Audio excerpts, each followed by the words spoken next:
you. On today, as you know, we're really fortunate actually, and just blessed to have the panelists and the guests that we're going to be having today to help us to understand a little bit more about the issues regarding Black health and wellness. And as you know, the event is called Black Health Matters. Black Health Matters. Black Health Matters too. And so we're having, this opportunity to focus in on that topic. As some of you know, in my work as a teacher around African American history, I'm part of an organization. It's called the Association for the Study of African American Life and History. And ASALH, as it's known, sets a theme every year for Black History Month. Its founder, Dr. Carter G. Woodson, established that tradition over 100 years ago, and we've followed it every year. And so you may know that this year's theme is Black health and wellness, a concentrated focus, not just on February, but actually throughout the entire year on the issues of Black health and wellness. As mostly everybody knows, with the pandemic and with COVID and the health disparities that became very obvious. This has been written about widely in the newspaper and on the news, and I'm sure you've heard about it. African Americans were affected disproportionately by the pandemic, mostly because of structural racism and issues that have prevented enough health clinics in our communities, have prevented enough education in our communities, have prevented the word and information just getting spread about how we can take care of ourselves. You may know that mortality rates for African Americans in general are higher. We die earlier, and African American men die earlier than everybody. So these are alarming statistics. It's difficult to prove, but we know racism has something to do with this, the stress that it causes in our lives. And how does that manifest in our cells and in our DNA? And how is that being passed generation to generation? And most importantly, what can we do about it? Our speakers today are going to be bringing you information, facts, statistics, and data that is news you can use, information about how to make home remedies, what kind of home remedies are effective, everything from juicing and making healthier shakes and things. People are looking for ways to live longer, to live stronger, and to just be there longer for our families and our grandchildren. What is a year or extra year, 2, 3, 4, 5, 6, 7, 8, 9, 10 years add to your life? What difference could it make? Why, when our women are having babies and losing babies at a higher rate in hospitals? The experimentation that's been done historically on the African American community, and particularly those who were enslaved, who had no rights to say yes or no. Henrietta Lacks is a person whose cells were taken without her consent, and her cells have created innovation that saved thousands of lives, and never a thank you. So that's what today is about. It's about celebration. It's not all about the sad parts. It's about the positive parts. Just like Black Lives Matter, Black health matters. It's not just a religion, it's a lifestyle. It's not just an obligation, it is a way of life, is what we're saying. So we thank you, Pastor Lisa, for the permission to have this event and for your blessing. And we just thank you for those of you who are first time here at Calvary Fellowship. Sit back, relax. You're going to learn a lot, and we just enjoy it and having you here. Thank you so much. And I'll pass it on to, I believe, to our brother Kenyatta Solomon, who really is the visionary behind this project. Thank you.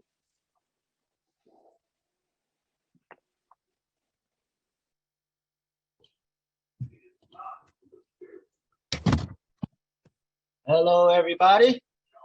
How's everybody doing this fine Sunday morning, afternoon? All right. So my name is Kenyatta, and I did this webinar, the Black Health Matter webinar. I did this back in January 15th, of this year, and and I'm thankful that Cleo had asked me to bring it to his church in order to bring the methods, because is our health is very, very important. And so let me go ahead and share my screen and bring up my slides so that we can begin.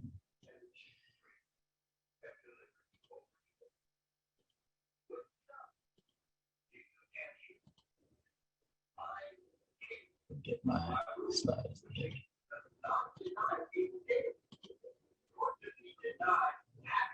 All right. So as I said before, my name is Kenyatta Solomon, and I did this webinar back in January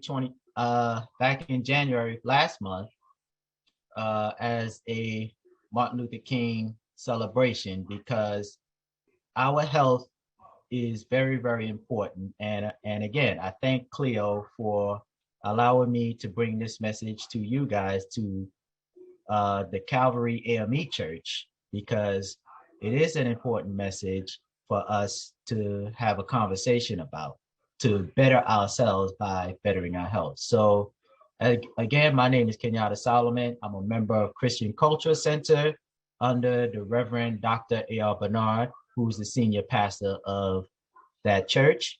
I'm also a member of the International Christian Brotherhood, also known as ICB. And I work as a web developer and an IT consultant for a couple of companies, a couple of nonprofits, and I am also a basic computing and web design teacher as well. So that was just a little bit about me. So why Black health matter? And I expect this webinar to be a little interactive. So I'm going to be asking a couple of questions in between. So the first question is, why Black health matter, right? We say Black lives matter, right? But what does that mean to you? What does that mean to everybody? Please type in the chat, what does Black Lives Matter mean to everybody?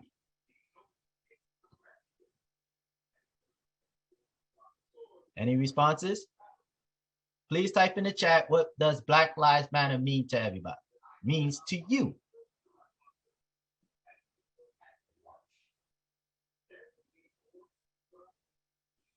Okay, so I got our lives are important, equal rights. Okay. All right, so can you just type in the chat to be included? Our lives matter. Okay.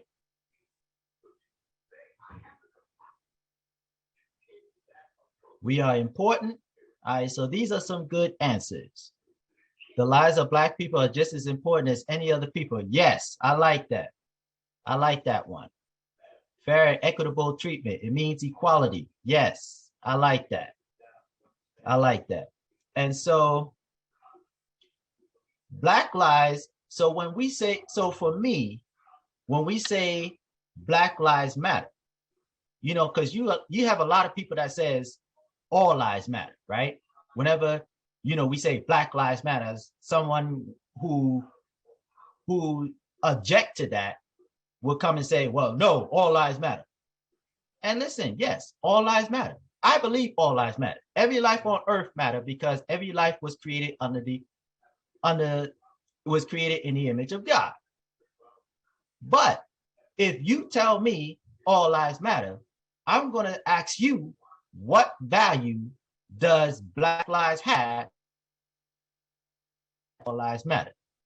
Because for me, Black Lives Matter is about value, right?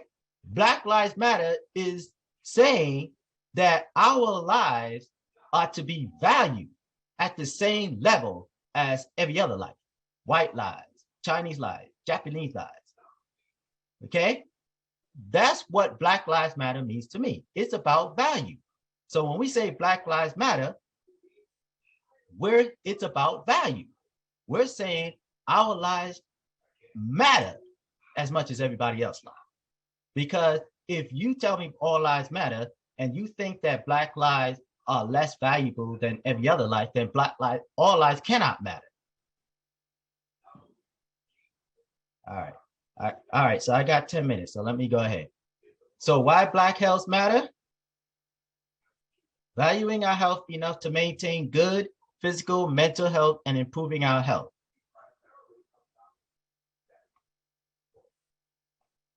Valuing the life given to us enough to take the time to care for it. Valuing our loved one enough to ensure that our health, fitness, and wellness are maintained and improved. Valuing our environment enough to make it a place where we and others can live, flourish, and fully thrive, because that's exactly what God wants for us. Throughout this country, so let's talk about COVID impact on the Black community. Throughout this country, more people in the Black community experience sickness and death from COVID-19 than in white communities. CDC said that 95% of almost 500,000 patients who are hospitalized with COVID-19 has at least one underlying medical condition. According to Pfizer, the minority groups that are disproportionately affected by COVID-19 is the result of inequalities in health care access and poverty. Pfizer also states that African Americans are experiencing 2.6 times higher cases, 4.7 times higher hospitalization rates, and 2.1 times more death from COVID-19 compared to white counterparts.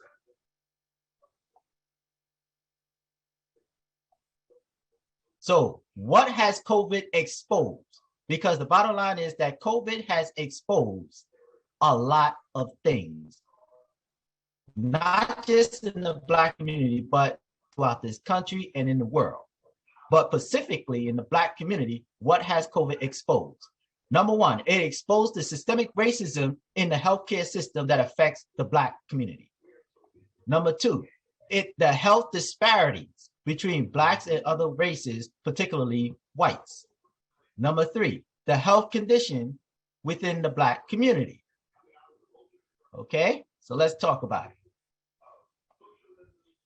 The systemic racism in healthcare.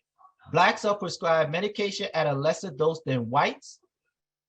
Blacks tend to wait longer for treatable care than whites. Healthcare professionals tend to spend less time with their Black patients than they do with their white patients. The American Bar Association says that Blacks receive less quality health care or treatments for cancer, heart disease, diabetes, stroke, AIDS, or kidney disease than whites. That's the systemic racism in healthcare. It does exist, whether we believe it or not. What about the health disparities? So let's talk about some of the socioeconomic issues. Unemployment. The highest unemployment rate is within the Black community. Poverty. Lack of home ownership. Poor education. Low-paying jobs. Could not afford to see a healthcare professional because of costs. This results in the lack of access to health insurance, quality care from hospitals, and treatment from treatable diseases. There is another health disparity that y'all may not heard about. It's called a food desert. How many of you ever heard of a food desert? Please type in the chat, yes or no.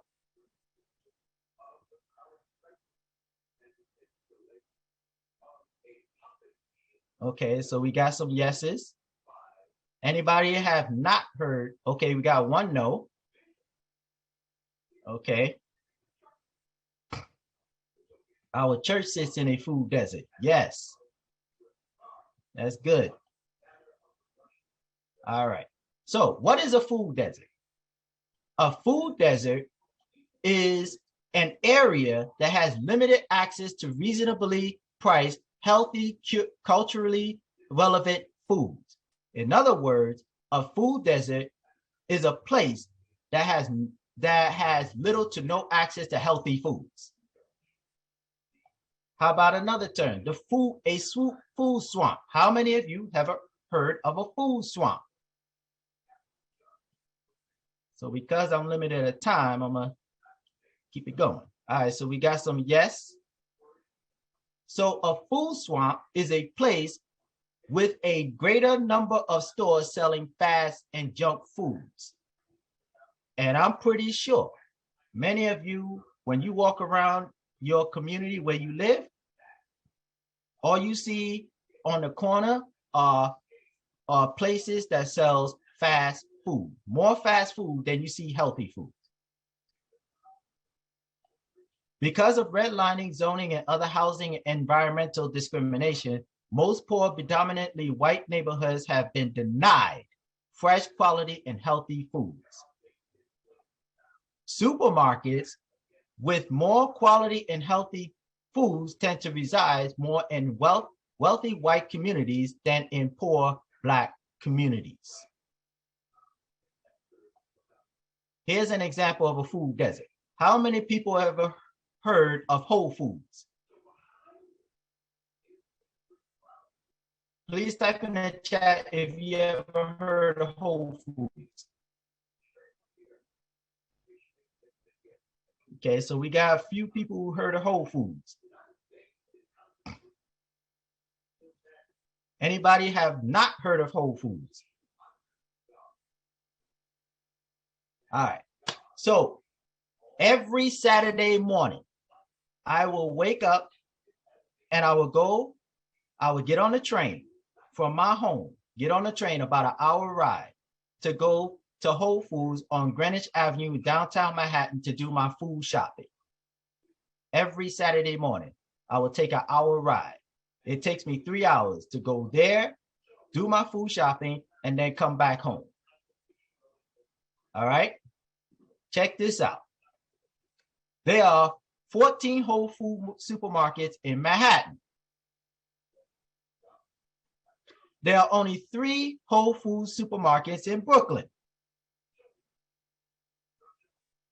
All 3 Whole Foods in Brooklyn are in predominantly white neighborhoods. That is an example of a food desert. So Whole Foods that sells quality, healthy, and organic foods are nowhere to be found in our Black neighborhoods or Black communities. That is a food desert.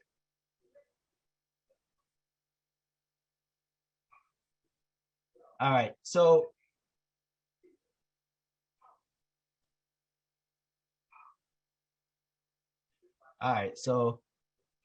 my time, I wanted to get into the Black health condition. So basically, so my time is almost up. So I'm gonna skip a couple of these slides here.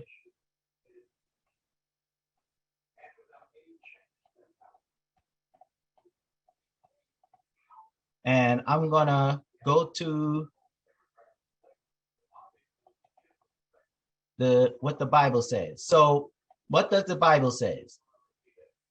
Then God said, I give you every seed-bearing plant on the face of the earth, of the whole earth, and every tree that has fruit with seed in it. They will be yours for food. I give you every green plant for food. That is Genesis 1:29-30.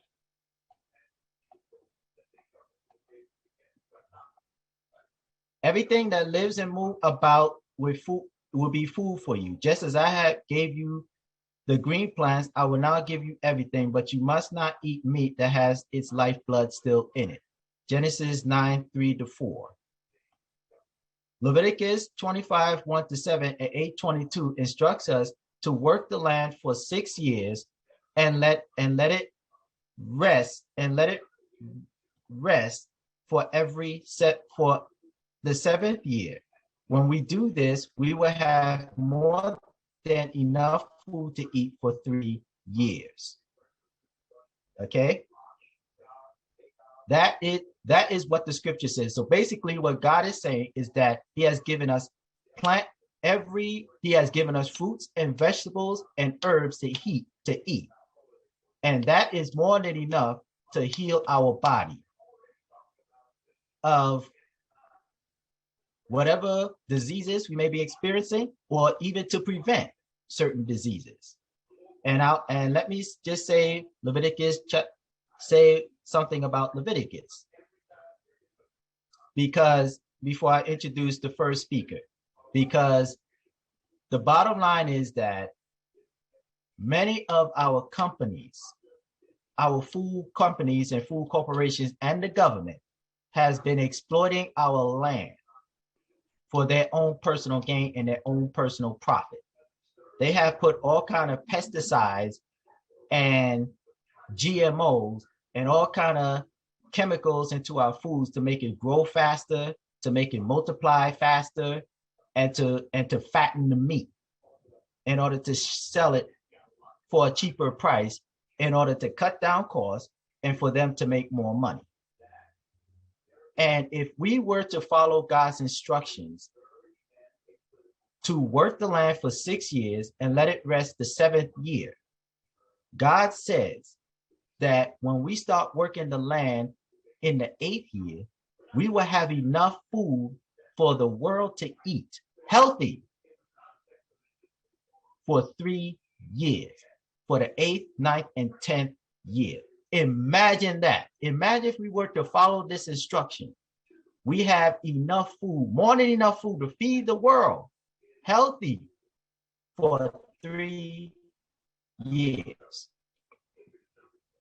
So now I am going to play the first video, and the first video is Lissette Dorsey and the introduction and so I'm going to put on the first video of Lissette Dorsey.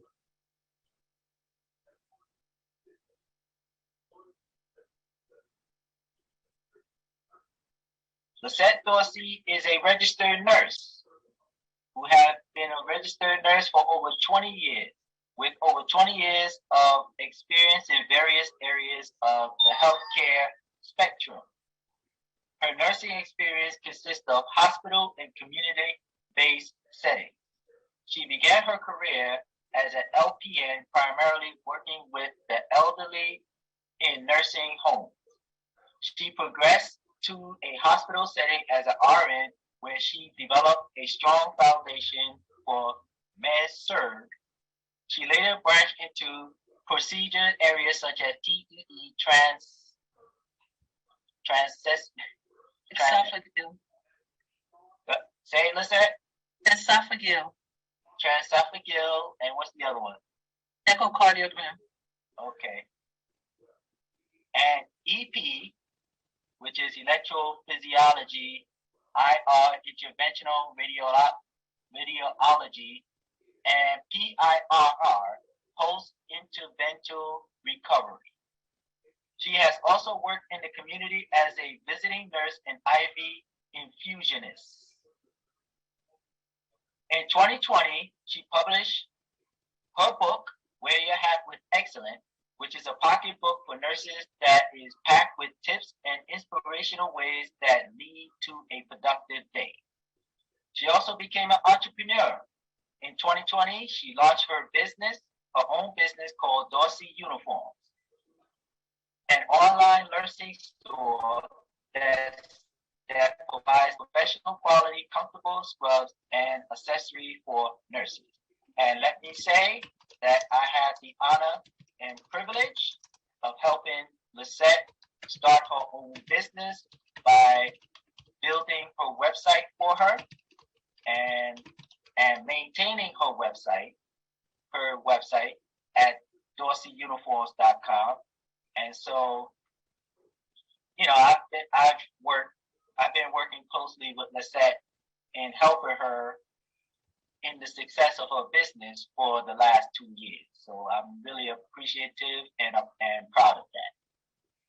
She has a passion for holistic nursing, which continues as dealing with the whole person, which is vital to healing, which came from many of the home remedies she learned from her mom growing up.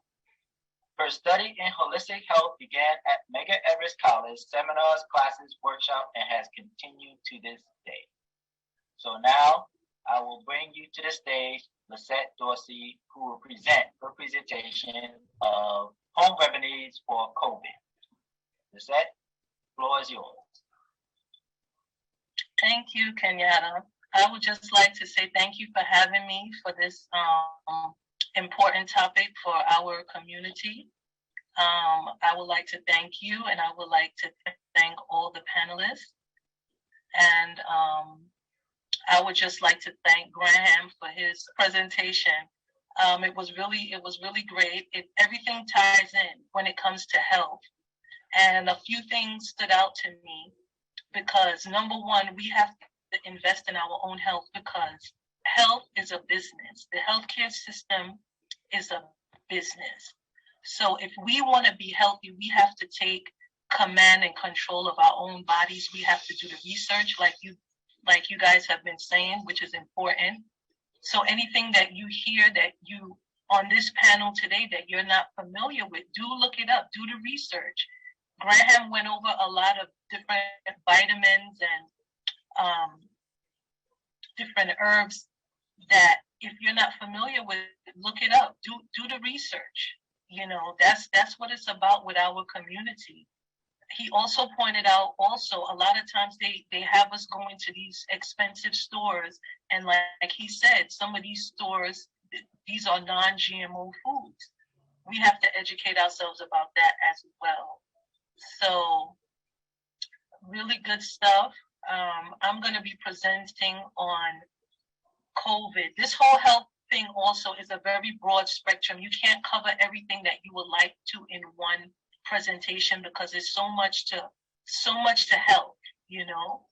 So I'm going to just go over some home remedies for the pandemic, basically what we're going through now.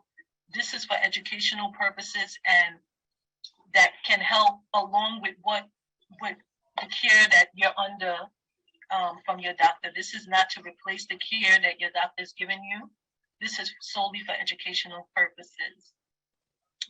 So right now I'm going to talk about the definitions of the cold, the flu, and the coronavirus. The common cold is a contagious viral infection of the upper respiratory tract, usually called by the rhinovirus. The influenza is different to that in the sense that it's viral, but it usually attacks the respiratory or the intestinal tract. Now, the coronavirus is a family of viruses that include several types, causing acute respiratory illnesses. That's why with COVID, you would see people have different effects of it because it's a family. So there's different strains and some are more detrimental than others. So with that said, and with the impact of what's going on with COVID, and even the cold and the flu, and just in general, sometimes we don't even realize what's in our kitchen.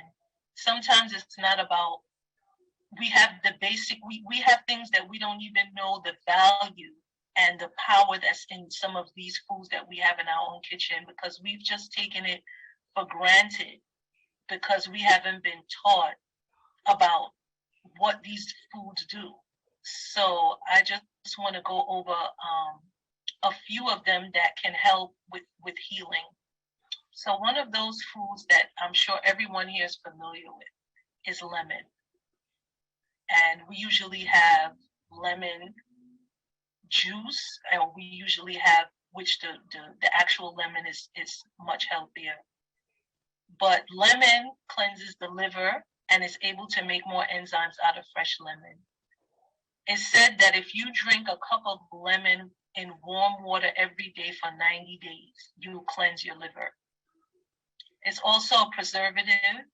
It's an antibacterial for the body. It's also good for cancer, and it lowers blood pressure, and it cleans the toxins out of your body. So that's why if you have lemon water every morning for 9 days, you'll cleanse your liver. It's recommended though that you drink it with a straw because it can cause damage to the tooth enamel. It's also increase your good cholesterol. It's also a good mouthwash because it kills bacteria. And that's usually why sometimes when we go out to eat, or, they usually give you lemon with your food because, you put it over your salad or whatever you're eating and it kills bacteria. So lemon is very powerful.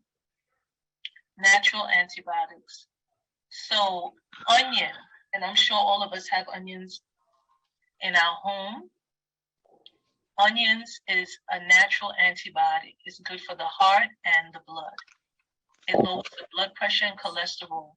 Onion is also good for inflammation. It's also good for prostate. Men that have prostate that may be inflamed or they have inflammation, because usually it starts out with some form of inflammation with the prostate. If you steep the onion overnight and drink it, that helps with the prostate, and it also helps with bringing up inflammation that could be in the lungs as well. It dissolves blood clots.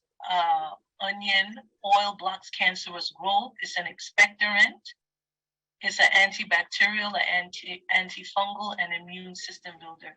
It also has many functions also that I may not have. I couldn't list everything, but this is, to start off with. Like I said, you guys can do your own research as well in terms of that. Ginger is good for releasing gas, heartburn. It enhances secretion of the digestive juices, nausea. It inhibits prostate cancer cells. It's also good for inflammation. It inhibits pathogenic bacteria, and it controls free radicals in the body. It's always good to use the fresh ginger, and there's so many different kinds of ginger. The best one to use is organic ginger, but if you don't have that, but try to get organic fresh ginger. Oregano. Graham mentioned oregano. Oregano is very powerful, and this helped a lot of people that was having COVID. The oregano is very powerful. It's an antiviral. It's an immune system booster. It produces white blood cells. It defends against bacteria, fungi, and cancerous cells. It's good for travel. Before you travel, it's good to take some oregano. It protects it from parasites and foreign bacteria. I usually use oregano. I take it as well, and I use it also as a cleanser for the house as a spray. I mix it with witch hazel, and I add water. And you could add other things too as well, like other essential oils, and spray to keep the air clean. And you can spray it on your clothes and just spray, just to keep the place fresh and keep the air clean. It loosens congestion in the bronchioles, and it's also good for asthma and coughs. Like Graham said, it's very strong and powerful. So a lot of times you can mix it with a little juice. Some people put it under their tongue, but if you're not used to that strong burning sensation, you can mix it with a little juice or water and drink it. But it has shown to be very good in this whole thing with COVID. Normally you can just go on Amazon and order.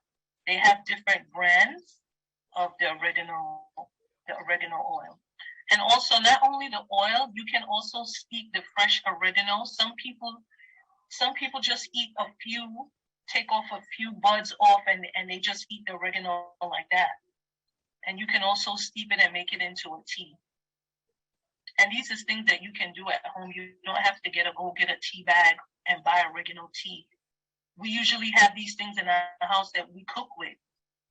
So you can, put a teaspoon or so and steep it and drink it.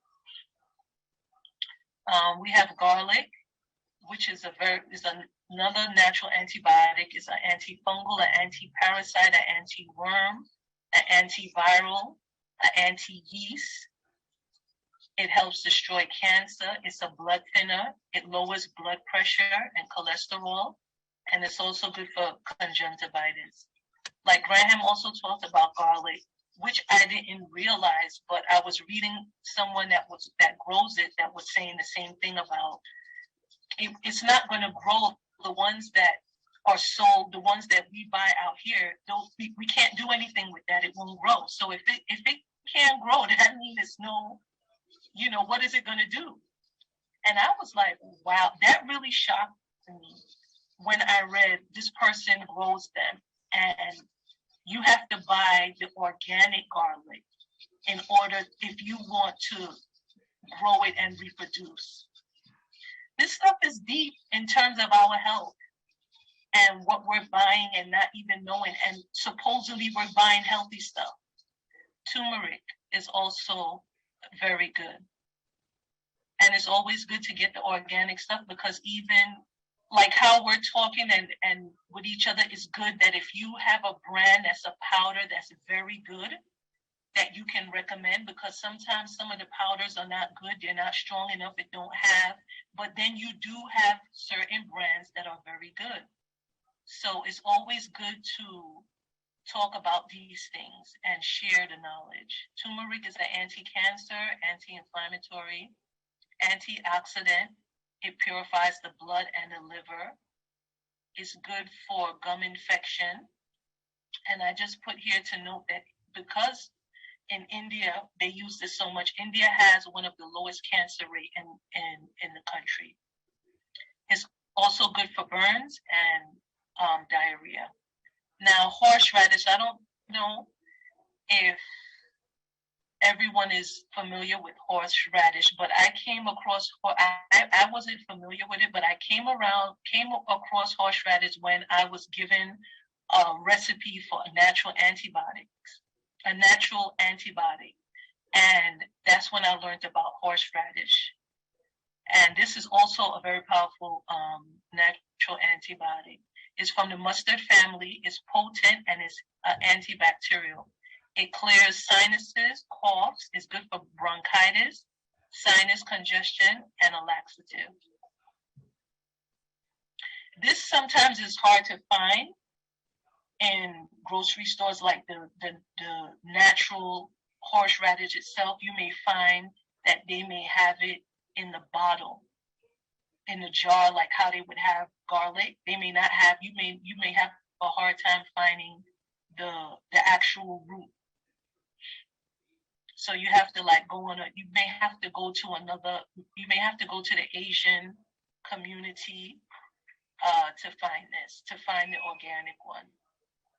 As I was coming up with this, I was saying I had liked the fact that I spoke about most of what's in this natural antibiotic remedy, which is apple cider. The replacement to this, you can use lemon juice. You can use lemon, but it may not last as long. It may not preserve as long. You use 1/4 cup finely chopped garlic, 1/4 cup finely chopped onion, 2 fresh peppers, the hottest you can find. Graham was talking about peppers. This, I didn't talk about peppers because that's like a whole other topic, but it's different. You have the jalapeno peppers. The hottest pepper you can find is the best for this recipe. Habaneros might do. Right. 1/4, I think that's what I used when I made this. Me and my mother made this. 1/4 cup grated ginger. So with this, you combine all the ingredients in a bowl, except for the vinegar. Then you'll transfer the mixture to a mason jar. Pour in some of the cider vinegar and fill it to the top. It's best if 2/3 of the jar consists of dry ingredients and fill the rest with vinegar. Then you're going to close it and shake. Keep the jar in a cool, dry place for 2 weeks. Shake well several times a day. After 14 days, you're going to squeeze well and strain the liquid through a plastic strain. For better results, put a gauze over it. Squeeze well so that the whole juice comes out. Use the rest of the dry mixture when cooking. And your master tonic is ready for use. This is a very good mixture, and it's very powerful. And what I like is that you waste nothing. The stuff that's left, you can use that to cook with.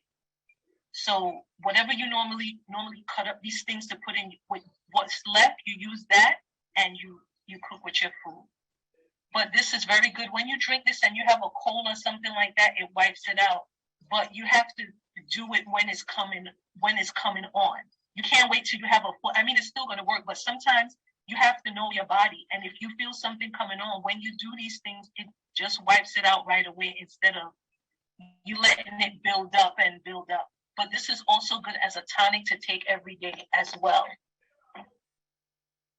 So I just wanted to share this because this is something that I'm sure mostly everyone has in their house, maybe 1 or 2 ingredients left that you may not have, depending, that you could just make this and have this in your house at hand. If anyone comes down with a cold or respiratory condition, they can take this, or you can take it every day also just to strengthen the body. Activated charcoal is also something good to have in the home. It's good to detox the body. It's also good for this. It's also good, like with COVID, before you start, once you find out, it's always good to try to cleanse the body. Take something to kind of flush whatever's going on out, and then start taking your medication or what you're taking for the COVID. But it's always good to be.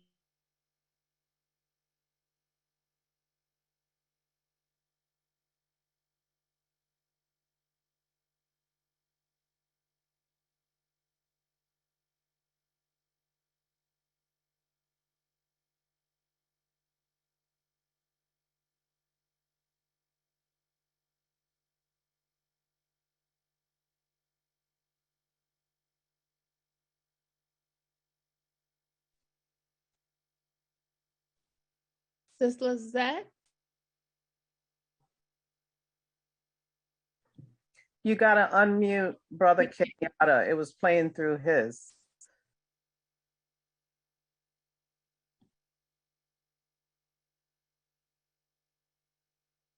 Okay, Brother Kenyatta? And vitamins and minerals. A half a tablespoon of cayenne pepper, a half a tablespoon of ginger, a half a tablespoon of lemon juice, and honey is optional. You mix it in 1 cup of hot water, and it's good for a sore throat. You could also gargle 10 to 20 drops of cayenne infusion in water. So cayenne is very, very powerful for certain respiratory. It's also good for, like I said, blood clots, and it also stops bleeding. It's good. Something good to have in the kitchen. And I would just say vitamins, like Graham mentioned, vitamin D is very important to have. Vitamin D3, I should have put D3 there because some people get mixed up and there's D2 and D3. D3 is what we need to be taking. The minimum is 5,000. Depending on your level, you can take more, anywhere from 5 to 20. It depends on your level, and also a lot of natural doctors tend to recommend a higher vitamin D level than regular medical doctors. Vitamin C as well, anywhere from 3 to 5,000. Now, with COVID, these can be increased. Like if you have COVID, you can increase it to anywhere from 1 to 5,000 milligrams. Vitamin B complex is also crucial. It's good for the nerves. A lot of times people would have a lot of anxiety during COVID, a lot of shaking and all these type of things. The vitamin B complex is good for that. Multivitamin and zinc. There's different types of zinc. Zinc glycinate to me is good on the stomach. I didn't really want to get too deep with the different names and stuff like that. And also, I forgot to mention ashwagandha. Also is very good for anxiety and depression. I don't know if a lot of people noticed in the stores when you go into CVS and stuff, they were displaying a lot of ashwagandha, especially Goldie. Goldie made a lot of money with the ashwagandha that they came out with, and they came out with the ones where that the kids like. I mean, it's okay. It's just that it has a little sugar in it. But my son was using it because my son had some anxiety when he was home during when there was no school, and he was taking that, and it was very good. And lastly, to just close up everything, to build your immune system, especially during COVID, you don't want to eat anything too heavy. So you want to have a light diet, and you want to get fresh air, and you want to walk every day. You want to get out and move your limbs. You want to walk. You want to breathe in that fresh air. Go to the park, walk. You know, if you're in the house, it's always good to crack a window, but you have to expose yourself to fresh air and sunlight, you know. For the darker people, we have to spend a little more time in the sun. But lighter people, you know, maybe 15 to 20 minutes. Darker people, at least an hour, hour and a half. But walking and getting fresh air is very important, and of course, adequate rest, and also a clean environment. These are some resources that I had here. One is my nursing dictionary. The other one is the Lost Book of Herbal Remedies. And there's one book that I use, African Holistic Health. And then there's the Natural Healing Through the Laws of Health, which is seventh-day group that teaches and do classes on natural health. They're very good. I have the website listed here. They're always doing classes. It's very informative. They teach you a lot on how to eat well, and they go over the laws of health. So thank you for having me.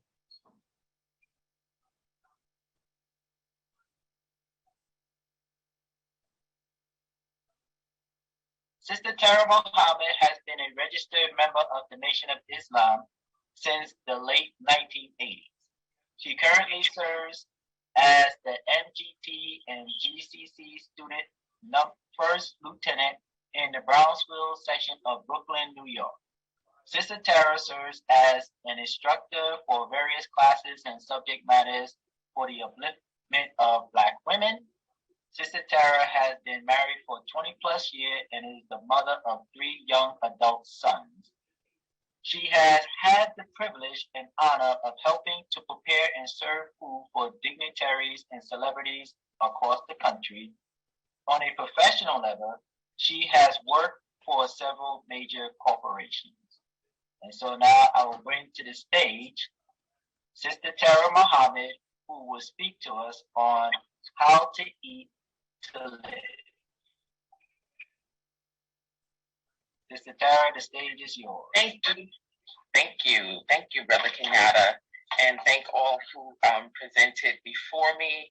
I almost feel like you all must have gotten some of my notes. So we will be repeating some of the things that were already said tonight, but all is good with that. As mentioned, I am Sister Tara Mohammed. I'm from the Nation of Islam. Specifically, I attend Muhammad Mosque number 7C although my birthing grounds in the Nation of Islam were from the Harlem Mosque, Muhammad Mosque number 7.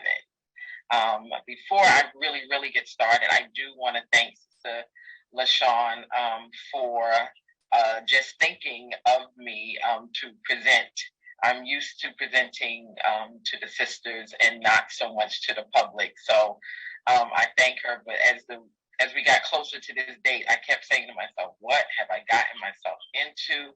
How did I let her talk me into this? But I'm so glad now, honored and privileged. And so thank you, Sister LaShawn. So before I even read these words, I want to kind of give a base for myself and, where my train of thought, really comes from. So I have to give honor and praise to Almighty God, Allah. I thank him for his coming. I thank him for raising up the Most Honorable Elijah Muhammad, a Georgia-born Black man. I know there was a sister who put in the chat that she was from Georgia, so I always want to make sure that I say my special greetings for those who were born in the great state of Georgia, because that is the birthplace of the Most Honorable Elijah Muhammad. And then, of course, if that were not enough, the Honorable Minister Louis Farrakhan as well, for keeping this teaching in the forefront of our minds. So when I read this particular verse in the Holy Quran that reads, and when it is said to them, follow what Allah has revealed, they say, nay, we follow that wherein we found our fathers. What? Even though their fathers had no sense at all, nor did they follow the right way.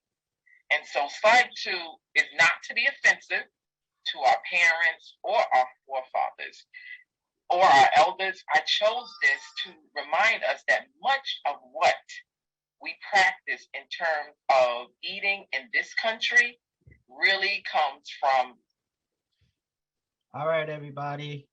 Sorry to cut the video short, but I just been informed to let Graham on next.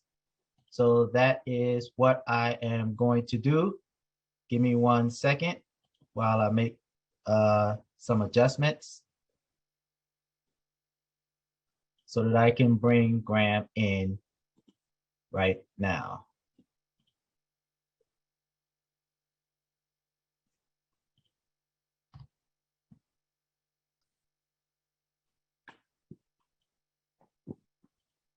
Graham, are you ready to go? Hello. All right, so let me just introduce you, Graham, and I will let you go, and then I will let you go. Well, Kenyatta, that's a lengthy piece. I remember the last time. So All right. cut it, just clip it, clip it down. All right, I will do just that. All right. Let me share my screen again.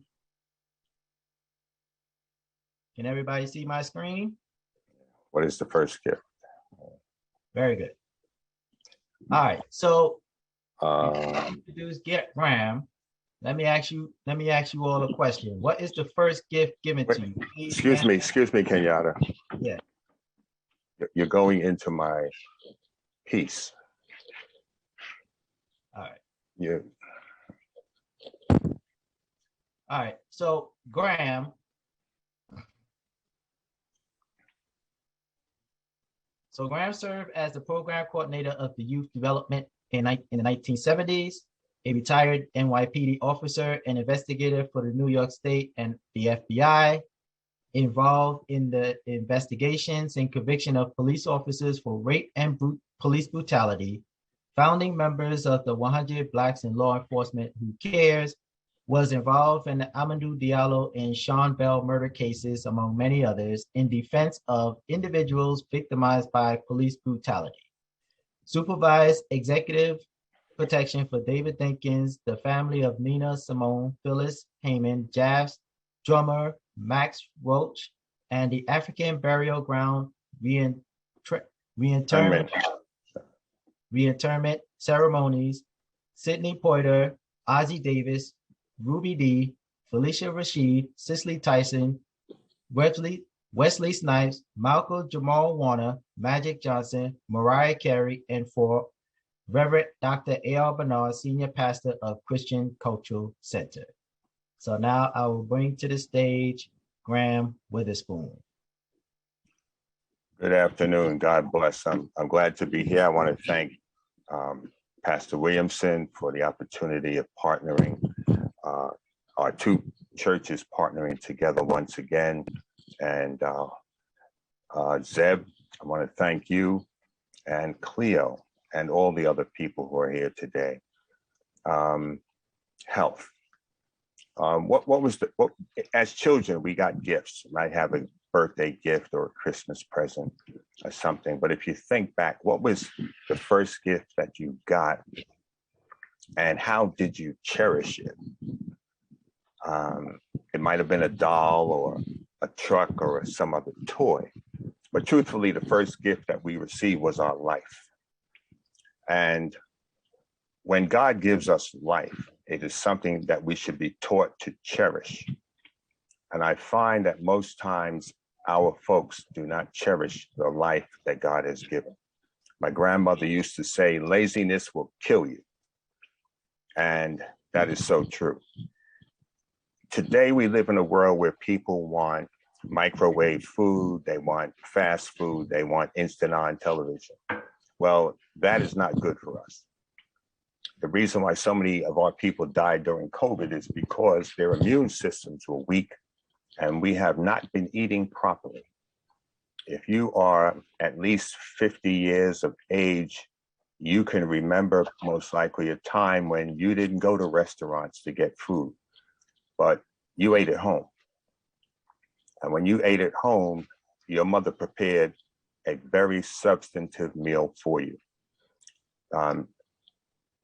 Kenyatta had mentioned earlier, and I'm going to repeat Genesis 1:29, and God said, behold, I've given you every herb and every herb bearing seed, which is upon the face of the earth, and every tree, in the which is the fruit of a tree yielding seed. To you it shall be food. Genesis 1:29. The diet that God gave is meant to nourish human beings, the very creatures that he created with his very hand. The word herb means a plant or plant part valued for its medicinal, savory, or aromatic qualities. The plants that God gave Adam and Eve were to be the medicine for the body to sustain the wellness of the body. And that is what medicine is. It's not the pharmaceuticals that we go to the doctors, or if you go to a doctor to get a prescription. We are tools. Some of us may be a nail, others may be a hammer, a screwdriver, a pair of pliers. I want you to think of yourself in that way.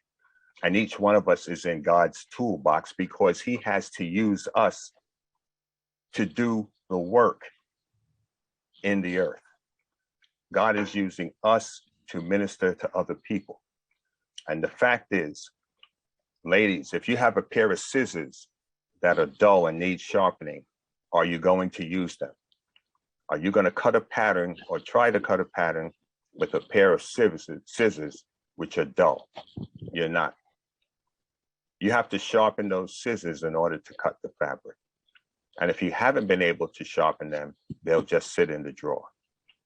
And some of us are just sitting in the drawer because physically we have not been sharpened. We are to maintain our health at all costs. We spend a lot of time asking people to pray for us for one reason or the other. And the question I want to ask is, are you afflicted or did you bring it upon yourself? And there's a big difference between an affliction and a self-induced suffering. Many people, my mother suffered with cancer and died of cancer. She was afflicted. If you go out and pour gasoline on yourself and light it up, that's not an affliction. That's self-induced. And we need to be very conscious of what we're asking people to do when we ask them to pray, if we're not willing to change our pattern of living, which has brought us to the condition that we're in. So we have to eat right. We have to make sure that what we put in our body is going to sustain it. Couple of things. If you go to the supermarket, you may see coconuts. And today they're selling coconuts that are not much bigger than a baseball. It's a joke. And they're charging you $3 for the coconut. Well, would you send a 5-year-old out to drive a car? No. Why? Child is not big enough to reach the pedals. Doesn't have the discernment to judge, to maneuver the vehicle. A coconut or a piece of fruit that is picked early and sent to the market for us to buy is not going to provide us with any nutrition or sustenance to maintain our health. So this is one problem that we're facing. And Kenyatta spoke about the food deserts. It is very necessary for us to go beyond our immediate area to find good food. Whole Foods routinely sells genetically modified food. Do not be tricked by the term Whole Foods. I'm going to ask a question. You answer it yourself. Do I like seedless grapes? Do I buy seedless grapes? Well, once again, my grandmother said, laziness will kill you. If you're in the habit of buying seedless grapes, then you're in the habit of buying genetically modified food made in laboratories. What God produces has a seed so that it may reproduce. If man made it, it does not have a seed. Seedless grapes are man-made. They are not real grapes. And it is imperative for us to start differentiating between the man-made stuff and what God put here. Now, when you go to the supermarket, you will see a little sticker on the fruit. And there's a code, whether it's an apple or banana, whatever. That code is there to give you information that you desperately need. If there are 4 numbers in that code, it means that your food was conventionally raised. It was planted, it grew. If there's a 5-digit code, starting with the number 8, it means that your fruit was genetically modified. It's laboratory processed. It's grown with pesticides that are already built into the fruit and have modified the fruit. You don't want to be eating pesticides, and they build that into the genetic makeup of the fruit so that the insects will not eat it. If you have a 5-digit code starting with the number 9, that fruit is organically grown. That food is safe to eat. So when you get a chance, go online, look up what is called PLU codes, PLU. It's the product lookup.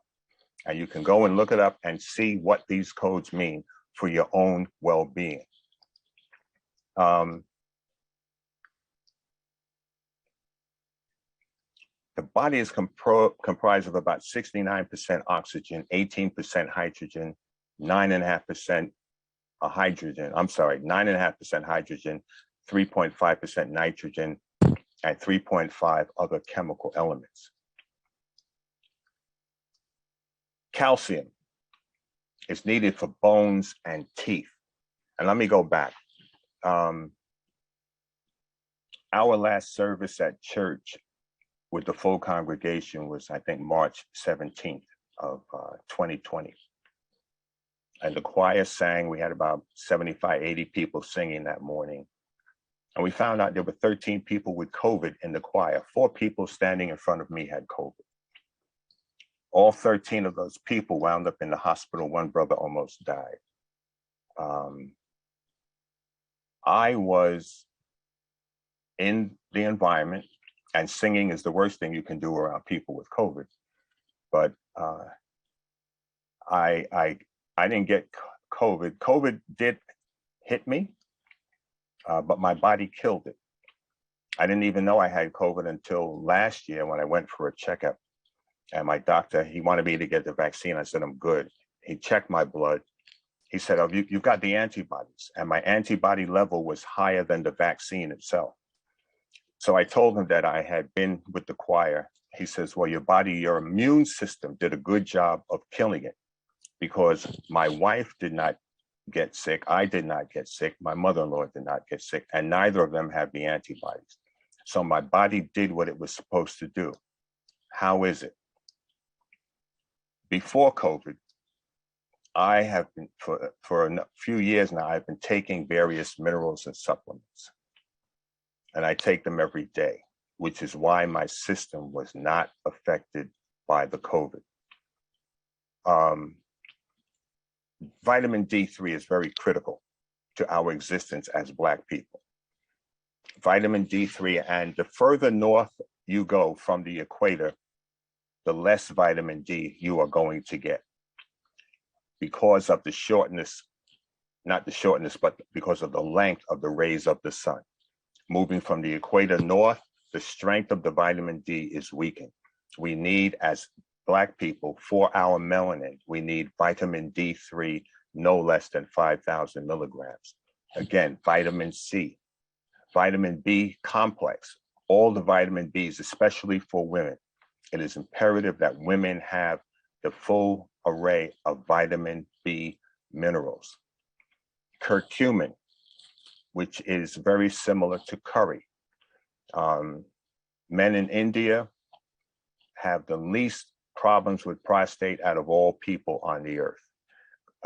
Curcumin or curry is a very good supplement for men to take and for everybody. Black elderberry is another one. Iron for the blood. Iron is needed to carry oxygen through the system. The body has to be oxygenated in order to think clearly and for all body functions to continue. Papaya. If you're from the islands, you know about papaya. Papaya eliminates free radicals, which can cause cancer. So you can get papaya in a tablet, or you can get the papaya extract juice, or you can buy the fruit at one of the local markets. CoQ10 and ubiquitol. CoQ10 is for the heart. It's an antioxidant for the heart. CoQ10 and ubiquitol. Magnesium. If you get cramps in your legs or anywhere around your body is telling you that you need magnesium. Magnesium is a supplement which assists the muscles and prevents them from cramping up. Zinc, very important. It's for your immune system and very necessary in order to have good skin, because we, as they say, Black don't crack, but it will if you're not taking zinc. The oil of oregano, as mentioned earlier, I take that in a liquid form. And I want you to know, a little bottle of oil of oregano is about $30 to $35. It comes with a dropper, and you can get it in any health food store. I get the super concentrate, and I take 1/2 of a dropper a day, and I squeeze it into the back of my mouth, and I swallow it. I don't take a water or any chaser for it to dilute it. I let it go down. It'll kill anything in your system, in the tracheal area. If you're getting a sore throat, you're feeling that itch, you can take a dose of that. The next morning when you wake up, you're good to go. There's no irritation. It is hot. Do not let it get on your facial area. It'll burn your skin. Glucosamine and MSM is for the joints. As we get older, we find that the joints sort of may creak and crack, but they help lubricate the cartilage in and around our joints. Taurine, Taurine, is for the brain and central nervous system, along with lithium, which is good for brain health, and it reduces any possibility of plaque building up in our blood vessels. And also, as stated before, ashwagandha, which helps to regulate blood pressure. These are the components that I have been working with over the last 3 years. And for me, enabled me to be amongst people who had COVID and not be affected in any way. And I'm thankful for that. 1 Corinthians 6:19. It says, what? Know ye not that your body is the temple of the Holy Ghost, which is within you, which ye have of God, and you are not your own. Your body is the temple of the Holy Spirit. We are required to maintain our physical well-being as well as maintaining our spiritual well-being. Many Christians concentrate on the spiritual and neglect the physical. God can't use broken equipment. 3 John 1:2. Beloved, I wish above all things that you would prosper and be in good health, even as your soul prospers. He wants us to be in good health, even as our soul. We work on developing the soul, but we need to maintain the body. God can't use us in a broken down state. This concludes my time. I want to thank you for your time, but be very aware of what you're buying. And I spoke to a young lady in the supermarket. She was asking me about all the vegetables. She said she didn't eat vegetables. I said, young lady, you won't be with us long if you're not eating vegetables. Chlorophyll, the green coloring in the plant, is the closest thing molecularly to human blood. It is outside of water. Chlorophyll is the easiest thing for your body to process and assimilate in order to maintain your health. I'm not saying you can't eat chicken, you can't eat fish, you can't eat meat. You need to be eating fruits and vegetables. Another thing, the alkalinity of your body, what is that? There is a pH. There is an acidic and an alkaline balance that has to be maintained in the body. If your body is too acidic, you will get sick. A lot of soda is acidic. A lot of foods are acidic. You need to go online and look up acidic foods and look up alkaline foods. When you alkaline your body comes into balance. Tumors, cancers cannot exist in an alkaline environment. A lot of women have fibroid tumors. Change the diet, kill the tumor. Even malignant tumors. When you alkaline your body, the tumor will begin to shrink. There was a book written by a sister in the Bronx. It's called Medical Apartheid, and it's on the dark history of medical experimentation on African Americans from the colonial times to the present. Medical Apartheid. You might want to get a copy of that. It came out, I think, back around 2005. I'm not sure if I have the first edition, so she might have done an updated edition. But it is imperative that we understand that our medicine is what we eat. It is not the doctor.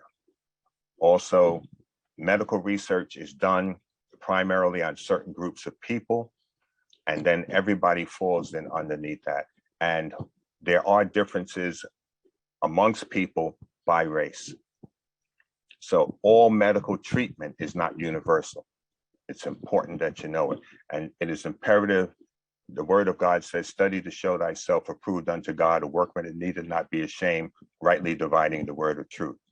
So I implore you to do your own research, to do your own reading. And what may be good for me may not be good for you. And that is why it's important that we do our individual research in maintaining our health. God bless you.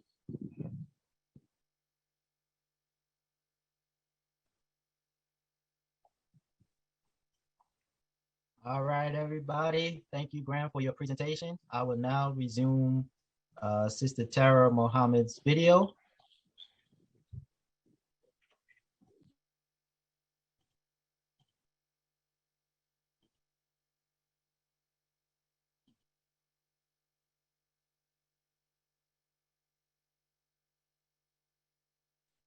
to Live. Sister Tara, the stage is yours. Thank you. Thank you, Brother Kenyatta. And thank all who presented before me. I almost feel like you all must have gotten some of my notes. So we will be repeating some of the things that were already said tonight. But all is good with that. As mentioned, I am Sister Tyra Muhammad. I'm from the Nation of Islam. Specifically, I attend Muhammad Mosque number 7C, although my birthing grounds in the Nation of Islam were from the Harlem Mosque, Muhammad Mosque number 7. Before I really get started, I do want to thank the LaShawn for just thinking of me to present. I'm used to presenting to the sisters and not so much to the public. So I thank her, but as we got closer to this date, I kept saying to myself, what have I gotten myself into? How did I let her talk me into this? But I'm so glad now, honored and privileged. And so thank you, Sister LaShawn. So before I even read these words, I want to kind of give a base for myself and, where my train of thought, really comes from. So I have to give honor and praise to Almighty God Allah. I thank him for his coming. I thank him for raising up the Most Honorable Elijah Muhammad, a Georgia-born Black man. I know there was a sister who put in the chat that she was from Georgia, so I always want to make sure that I say my special greetings for those who were born in the great state of Georgia, because that is the birthplace of the Most Honorable Elijah Muhammad. And then, of course, if that were not enough, the Honorable Minister Louis Farrakhan as well, for keeping this teaching in the forefront of our minds. So when I read this particular verse in the Holy Quran that reads, and when it is said to them, follow what Allah has revealed, they say, nay, we follow that wherein we found our fathers. What? Even though their fathers had no sense at all, nor did they follow the right way. And so slide 2 is not to be offensive to our parents or our forefathers or our elders. I chose this to remind us that much of what we practice in terms of eating in this country really comes from slavery. And so if you just put that in your mind and then say, okay, well, I know, brother mentioned a number of things in the beginning, Brother Kenyatta, about, soul food in particular. And so our foreparents ate what they ate because that is what was available to them, not necessarily what they wanted. And at some point, if we think about it and look at our health, when I think about my grandmother and my grandmother, although she died a lot younger than I would have wanted her to, when I think about her and how strong she, appeared to me, and she was in the South, and, she raised a lot of her own food, I know that, that she was sustained because of many of the things that Sister Lissette mentioned and Brother Graham mentioned about, fresh air and those things. The food may, and even the fact that she may not have eaten things that I think that we should eat or that are prescribed properly, but what she did eat was a lot fresher than what we eat now. So this is essentially the book I'm coming from, How to Eat to Live. I know that many have probably heard that phrase before, but it is actually a phrase that was coined by the Honorable Elijah Muhammad, how to eat to live. And I think that even in one of the presenters may have actually uttered those words, because that's the point. We don't eat to die, we eat to live. I love what brother said, that is my goal to what did you say, Brother Graham? To be, you're going to get older, but not necessarily. Don't get old. Exactly. Yes, that's my goal. And so to the points that I will cover from this book, and I have it in front of me, It's really not really a big book, very simple in writing, very much how the Most Honorable Elijah Muhammad speaks. So I'll just cover 5 points from the book, and those points would be no pork, 1 meal a day, the Navy bean, SOS. I'll tell you what that SOS means, and then kitchen is the medicine cabinet. So no pork according to the Bible and the Quran. No pork is not just a Muslim thing. You know, my dad said to me when I asked him why he stopped eating pork and even beef, he said, I didn't want the doctor to tell me to stop. So I wanted to stop before the doctor told me. He said, I didn't want to be a fool and wait until the doctor tells me. And now he's telling me to stop eating pork and giving me a prescription for high blood pressure. So I stopped earlier. And that was it, as simple as that.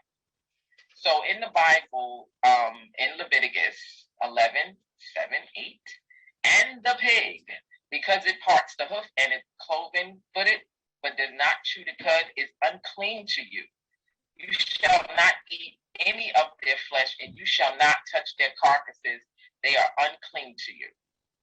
And then in the Holy Quran, it reads, O prophet, I do not find in what has been revealed to me anything forbidden to eat except carrion, running blood, swine, which is impure, or a sinful offering in the name of any other than Allah. That's the Holy Quran, chapter 6, verse 146. So both books, and of course, anyone who knows anything about Jewish people, they are very, very strict on not eating pork as well. At least the Orthodox Jews are not. So it is not just a Muslim thing, but of course, Muslims read Bible and Quran. So no pork equals a better life. It's as simple as that. And I often think of the Honorable Elijah Muhammad, that particular verse in the Bible. The Bible says that he will give us life and life more abundantly.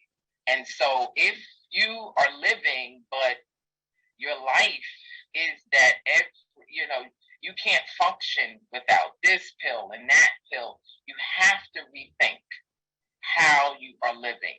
You have to rethink. And so I go back to the first slide that says, that you are following your fathers. And some of us are pretty strong about that. Well, my grandmother lived to be 80 and my grandfather lived to be 90. And the prophets of old are laughing because they lived to be 2, 3, 4, 500 years old. So us saying 80 and 90 is good for this world, but this is really a small period of time. A small period of time if we think about how long our people lived before this time. And one of the quotes from the Honorable Elijah Muhammad in How to Eat to Live, he says that there is no way of prolonging the life of the human beings or any other life unless it begins with restrictions of the foods which sustain life. And that kind of bears witness to all the things that Brother Graham said, as well as Sister Lissette.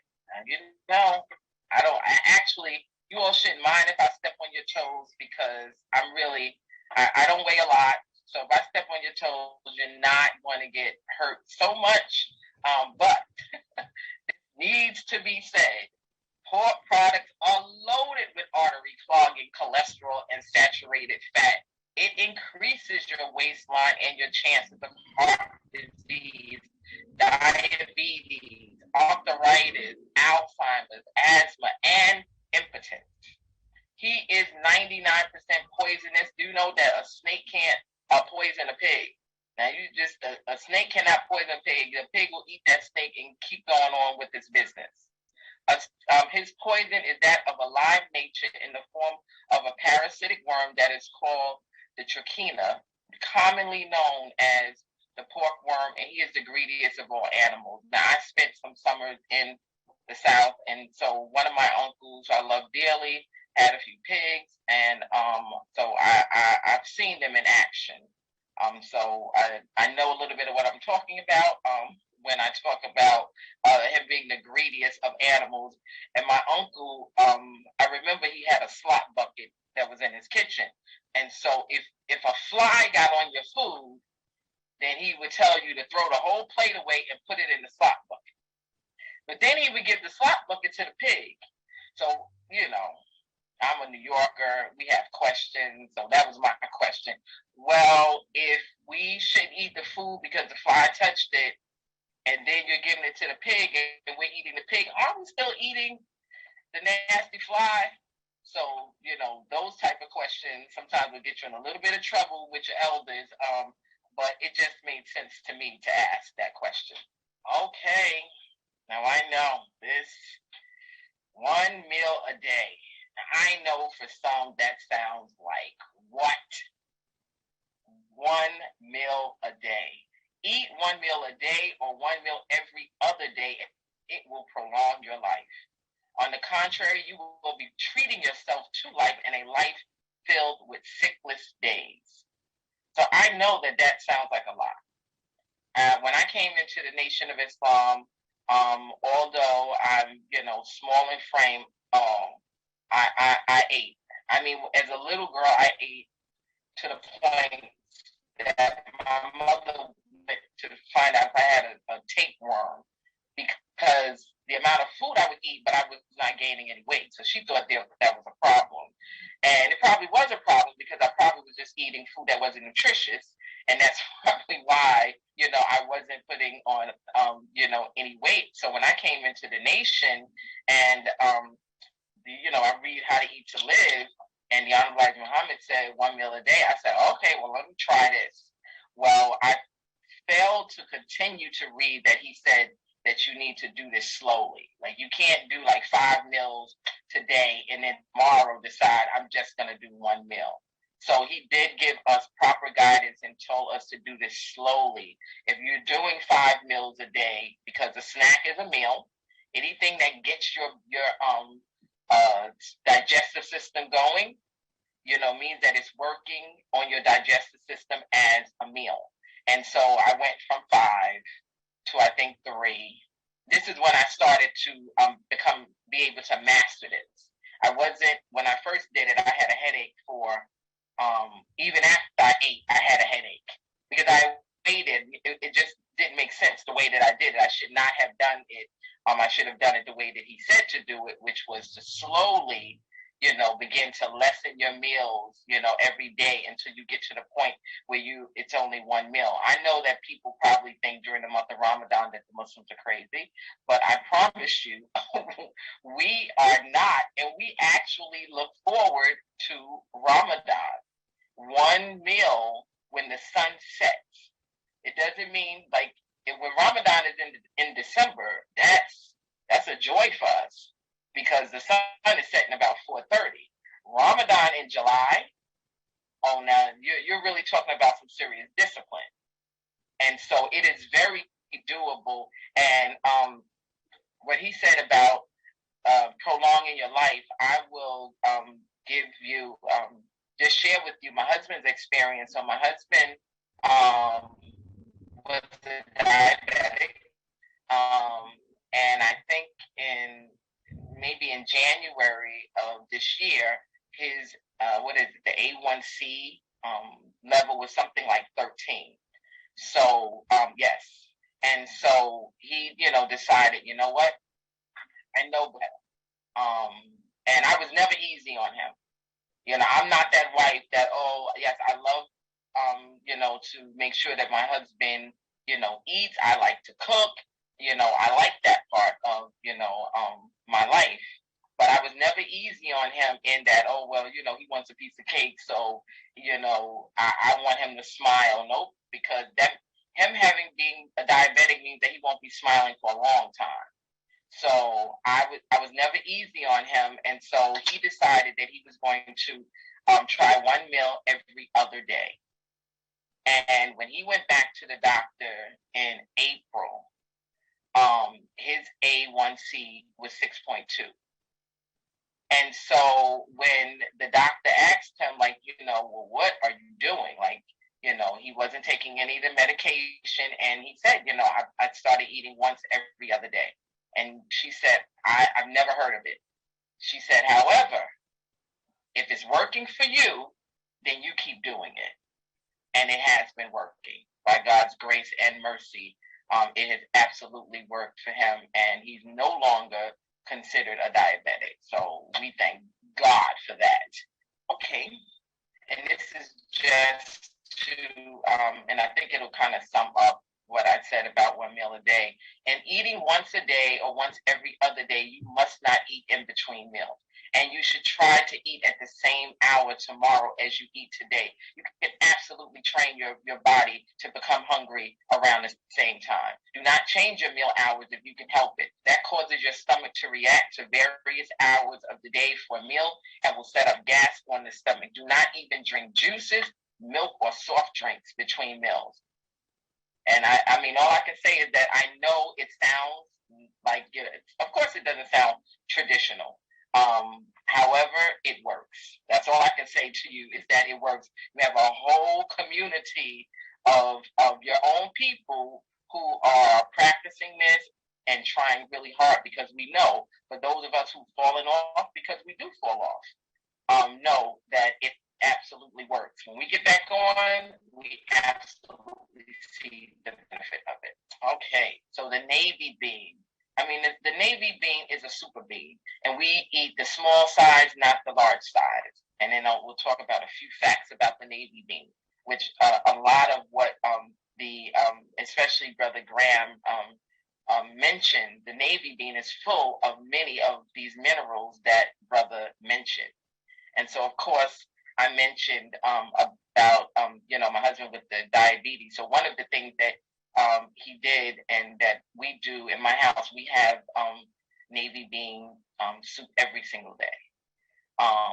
So in addition to it lowering cholesterol, the navy beans are high fiber content. It prevents blood sugar levels from rising too rapidly after a meal. So we eat the soup, which soup is, the first course of a meal. We eat the soup, it automatically lowers your blood sugar so that when you do eat, your blood sugar level does not elevate too quickly, right? So it is an excellent choice for individuals with diabetes, insulin resistant, or hypoglycemia. So I call it the super bean, because I'm not a bean fan. Only the Honorable Elijah Muhammad could get me to eat beans. I was that child that would get rice and beans at one of our West Indian restaurants and pick every bean out. I did not like beans.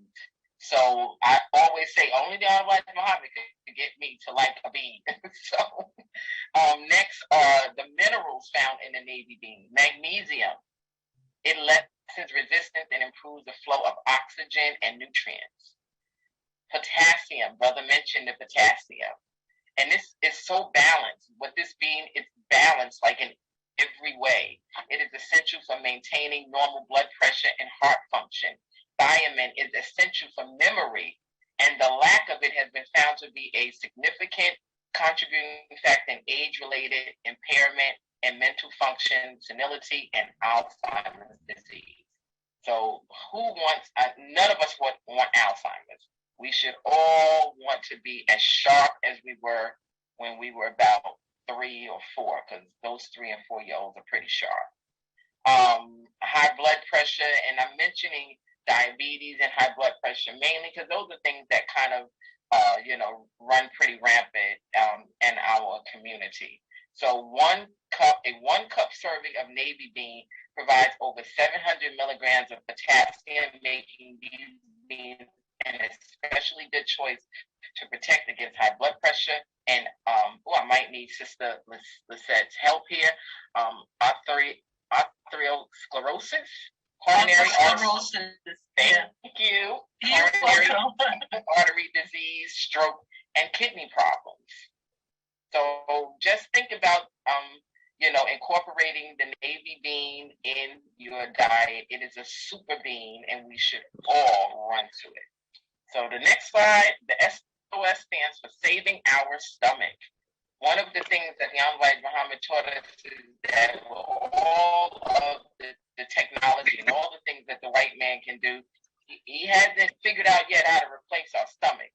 So the more we take care of it, the better off we'll be. So in that, he said, eat a single meal a day, no matter what anyone says. If your doctor says that you should eat more than one meal a day, ignore him with a smile. I do it all the time. And eat only once a day. If he tells you he eats 3 meals a day, tell him that the doctors don't outlive their patients. During COVID, a couple of my doctors died. I had no idea until I was calling to make an appointment.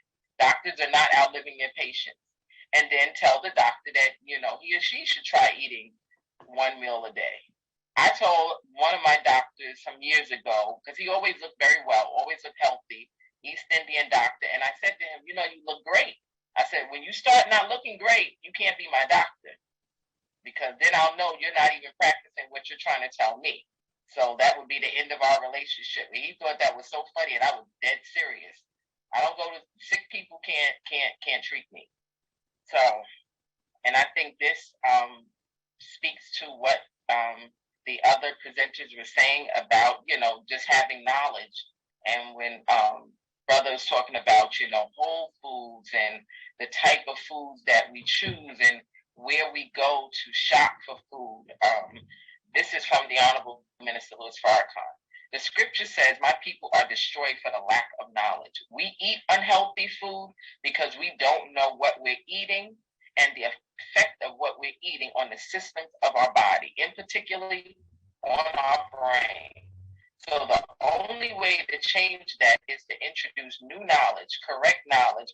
And when you have the correct knowledge, then you correct your behavior according to that knowledge. And that's from the Honorable Minister Louis Farrakhan, a lecture called Why We Must Produce Food and Control Our Food Sources. So that's the SOS, saving our stomach. I am big on this. The sisters that are on this Zoom call know that I am big on this. I am that one. I read labels. When the ingredients are too much, I just put it down. I don't even need to know, because I know I would say one of my vices, and when it comes down to food, is probably might be my only vice, and that is ice cream. Like, I love ice cream. I like it wouldn't. No one would be surprised who knows me if I sat on this Zoom call and just ate a pint of ice cream. But I'm being respectful as a presenter, so I won't do that. But ice cream, you can make ice cream with about 4 to 5 ingredients. So when you look at ice cream and it has 11 ingredients, that means put it down. There's something in there that is absolutely no good for you. So I started making my own ice cream. As a matter of fact, I make navy bean ice cream because I want to get, so in the summertime, when it's too hot and I still know that I need to get the navy bean inside of me, then I make navy bean ice cream so that I'm getting my navy bean and then enjoying the ice cream as well. So here are let me just read this really quick. Many of us purchase food items with little knowledge of what is in the food and what impact its components have on the body.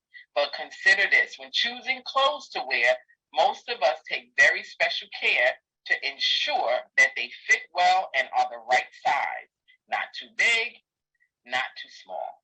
We are careful that our clothes match and are nicely coordinated, are the right color, and complement our figure, etc. Should we not take even greater care with what we put in our body than what we put on our bodies? Knowing what is in the food we eat can help do just that, and understanding how to read nutrition facts is key. And so, yes, we take a lot more time about what on the outside, but if we don't take care of the inside,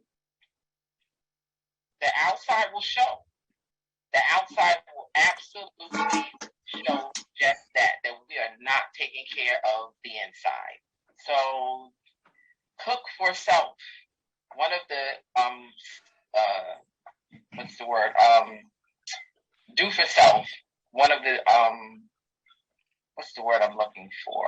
What One of are the you phrases saying? that John White Muhammad coined for us in terms of us taking care of ourselves and having our own businesses and all of that. And so the same here with cooking for self. We have to cook for ourselves. And so I was very, pleased, honestly, when so many of the restaurants closed down during COVID. I was like, oh, well, it's going to get Black women back in the kitchen where we belong, taking care of our families. So do you know how and what to eat to live? Are you making the best food choices for the health and benefit of your family? The health of our families is in the palm of our hand or at the tip of our knives. Mothers have been given the awesome responsibility of cooking for our families. We are taught that the kitchen is our medicine cabinet, and any ailment our families may encounter, we have the ability to remedy it by feeding them the proper food. This is exactly what the presenters before presented to us as well. So Lissette, with what she the actual recipe that she shared with us as well. I remember when my youngest son, my middle son, had a fever once, and I think he was like 2, and for some reason he was eliminated from my husband's insurance plan. So the doctor gave him a prescription, and when we tried to get the prescription filled, it was $250. I was like, oh, well, I have a prescription, and it's not going to cost $250.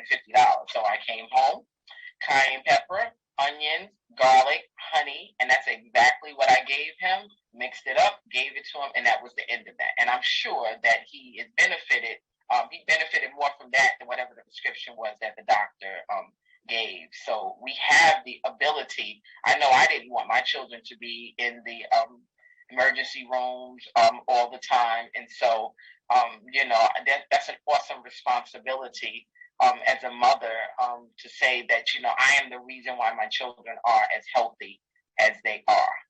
We should take great pride in that. And that is just to thank you all for your attention. May God bless and keep you healthy. Thank you so much.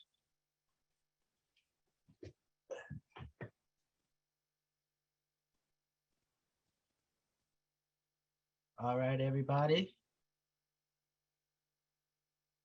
So that is Sister Tara, and our next presenter, I believe, is going to be Fred Nurse. And he's going to present some of his findings and research in terms of our health. So Fred, the floor is yours. All right, and thank you, and good evening. I'd like to introduce my lovely wife. Now, some of you might say, how is it that you guys are able to live as well as you do? We're 75 years old, right, honey? And then look. All right. So I want to share some secrets with you. I'm going through a lot of different kinds of material. So, hey, kind of like hang in there with me. And I want to first start by saying, I'm not a doctor. I'm not a nutritionist. Whatever you do, you need to have consultation with persons who can follow you and help you along this route, okay? I'm going to make some suggestions, but even in the suggestions, what I take, what I use, what any of us use or take is good for us, but it may not be totally good for you. So you need to have a good understanding of your body.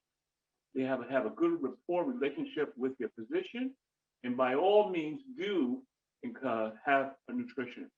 Find a good nutritionist. I know they're not necessarily that easy to find, but you need to have someone who can help you along this journey. So, hey, let's get started. I got some good stuff for you. Now, one of the things, if you guys work out, what have you, you say, oh man, my muscles hurt. Or you suffer from arthritis, or you suffer from, back pain. Oh my gosh. Well, here's some things that you might look at. And Graham talked about some of this. Here's something it's called, can you see it? Nutmeg. Nutmeg. As a matter of fact, it comes from Guyana and is made from nutmeg, and you simply just spray it on through your elbows, to your shoulders, wherever it is, and it'll give you topical relief. Another one that's very popular is Boswellia, and of course, most all of you are familiar with Boswellia in terms of joint pains, okay, and ailment. But here's a Jewish remedy. All right, that's gonna blow your mind. Here's an old Jewish remedy. I bumped into this elderly Jewish woman. She said, "No, man, what you do, you get vodka and raisins, and you let it sit for about 5 days, okay? And just take a spoonful. And you know something? I tried. And guess what? Oh, I'm feeling much better. I'm able to dance and walk around. So for me, it works, okay? I'm not advocating that you guys go out and get alcohol and have you watch it, you know, okay? I'm just telling you an old Jewish remedy, okay? Vodka and raisins and let it sit. Now, here's a suggestion that will be of help for you. Know your blood type. You can go online and investigate eating according to your blood type. Each of us are constructed differently. My blood type is O positive. That means that I am, omnivorous. In other words, I can eat food, vegetables, and I can eat also meat. So it's a combination of foods that I can eat. However, what's important is you can't have a meal that consists of meat, potatoes, vegetables, and some fruit on the side. Because what happens is that the digestion period in our stomach is different for each food. Remember that when you put something in your mouth, the first thing that happens is that you have the saliva or the enzymes begin to break down that food. So it has a clock, okay? It takes so many hours to break down meat, so many hours to break down the vegetables, so many hours to break down the carbohydrate. So as you are eating and you're mixing the foods, the body goes into confusion. That's why after Thanksgiving or dinner, a big dinner, everybody wants to sleep, all right? And why is that? It's because the body is fighting to say, hey, I need you to slow down so I can digest all this junk you just put in my body, okay? So here's what you should think about in terms of your eating pattern. A vegetable and a meat is okay, separately, and give your body a good hour and a half, 2 hours before you consume something else. If you notice how the Europeans eat, their dinner may be a 5-hour time period in which they are selectively eating different things and allowing a time period to go by before they ingest something else. Be wise, guys. Know this body. This is the temple, okay? And we have a collective responsibility to take care of the temple, all right? So eat according to your blood type, and you can Google all of this stuff. Look in terms of how you should be eating, the combination of foods that you should be eating. Very important, because if you do not eat in the proper composition, the right composition, what you'll find is that you'll gain weight faster and muscle mass slower. And as you age over 40 years old, you lose a considerable amount of your muscle mass. So it's important to work out. Now I'm going to get to that in just a moment, but let's continue going. Everyone will tell you, you drink water, you gotta drink water, gotta drink water. Yes, but what water are you drinking? Now, okay, I drink Poland Spring, I drink smart water, I drink some water, essential. But what's important is that pH. Remember when the sister was talking about the pH value? Bray was talking about that also. You're looking to be more alkaline than acidic. So hitting that ballpark of 7.5 is almost essential. Guys, it's good to be 7.5 because the more alkaline you are, as Graham pointed out to you, the less likely you are to have problems with tumors, etc. Now, all this knowledge I'm giving you and getting came at a very big expense. You're looking at a guy who survived prostate cancer, all right? You're looking at a guy who survived radiation, all right? I don't want you to go there. You don't have to go there. Don't eat soup. It's your body. Take care of your body. Now, 2 things that will help you most of all in taking care of your body is vitamin D. Vitamin D will help you to prevent cancer better than anything else we're going to talk about. likewise, antiviral, and you can see it here, okay? Antiviral, can you see it? Well, I have a hard time pronouncing the word, pardon me. Quercetin, okay? But you see the spelling of it there, all right? This is an antiviral. Now, what's good about an antiviral is if you had heavy amounts of both of these in your body, you would not get COVID.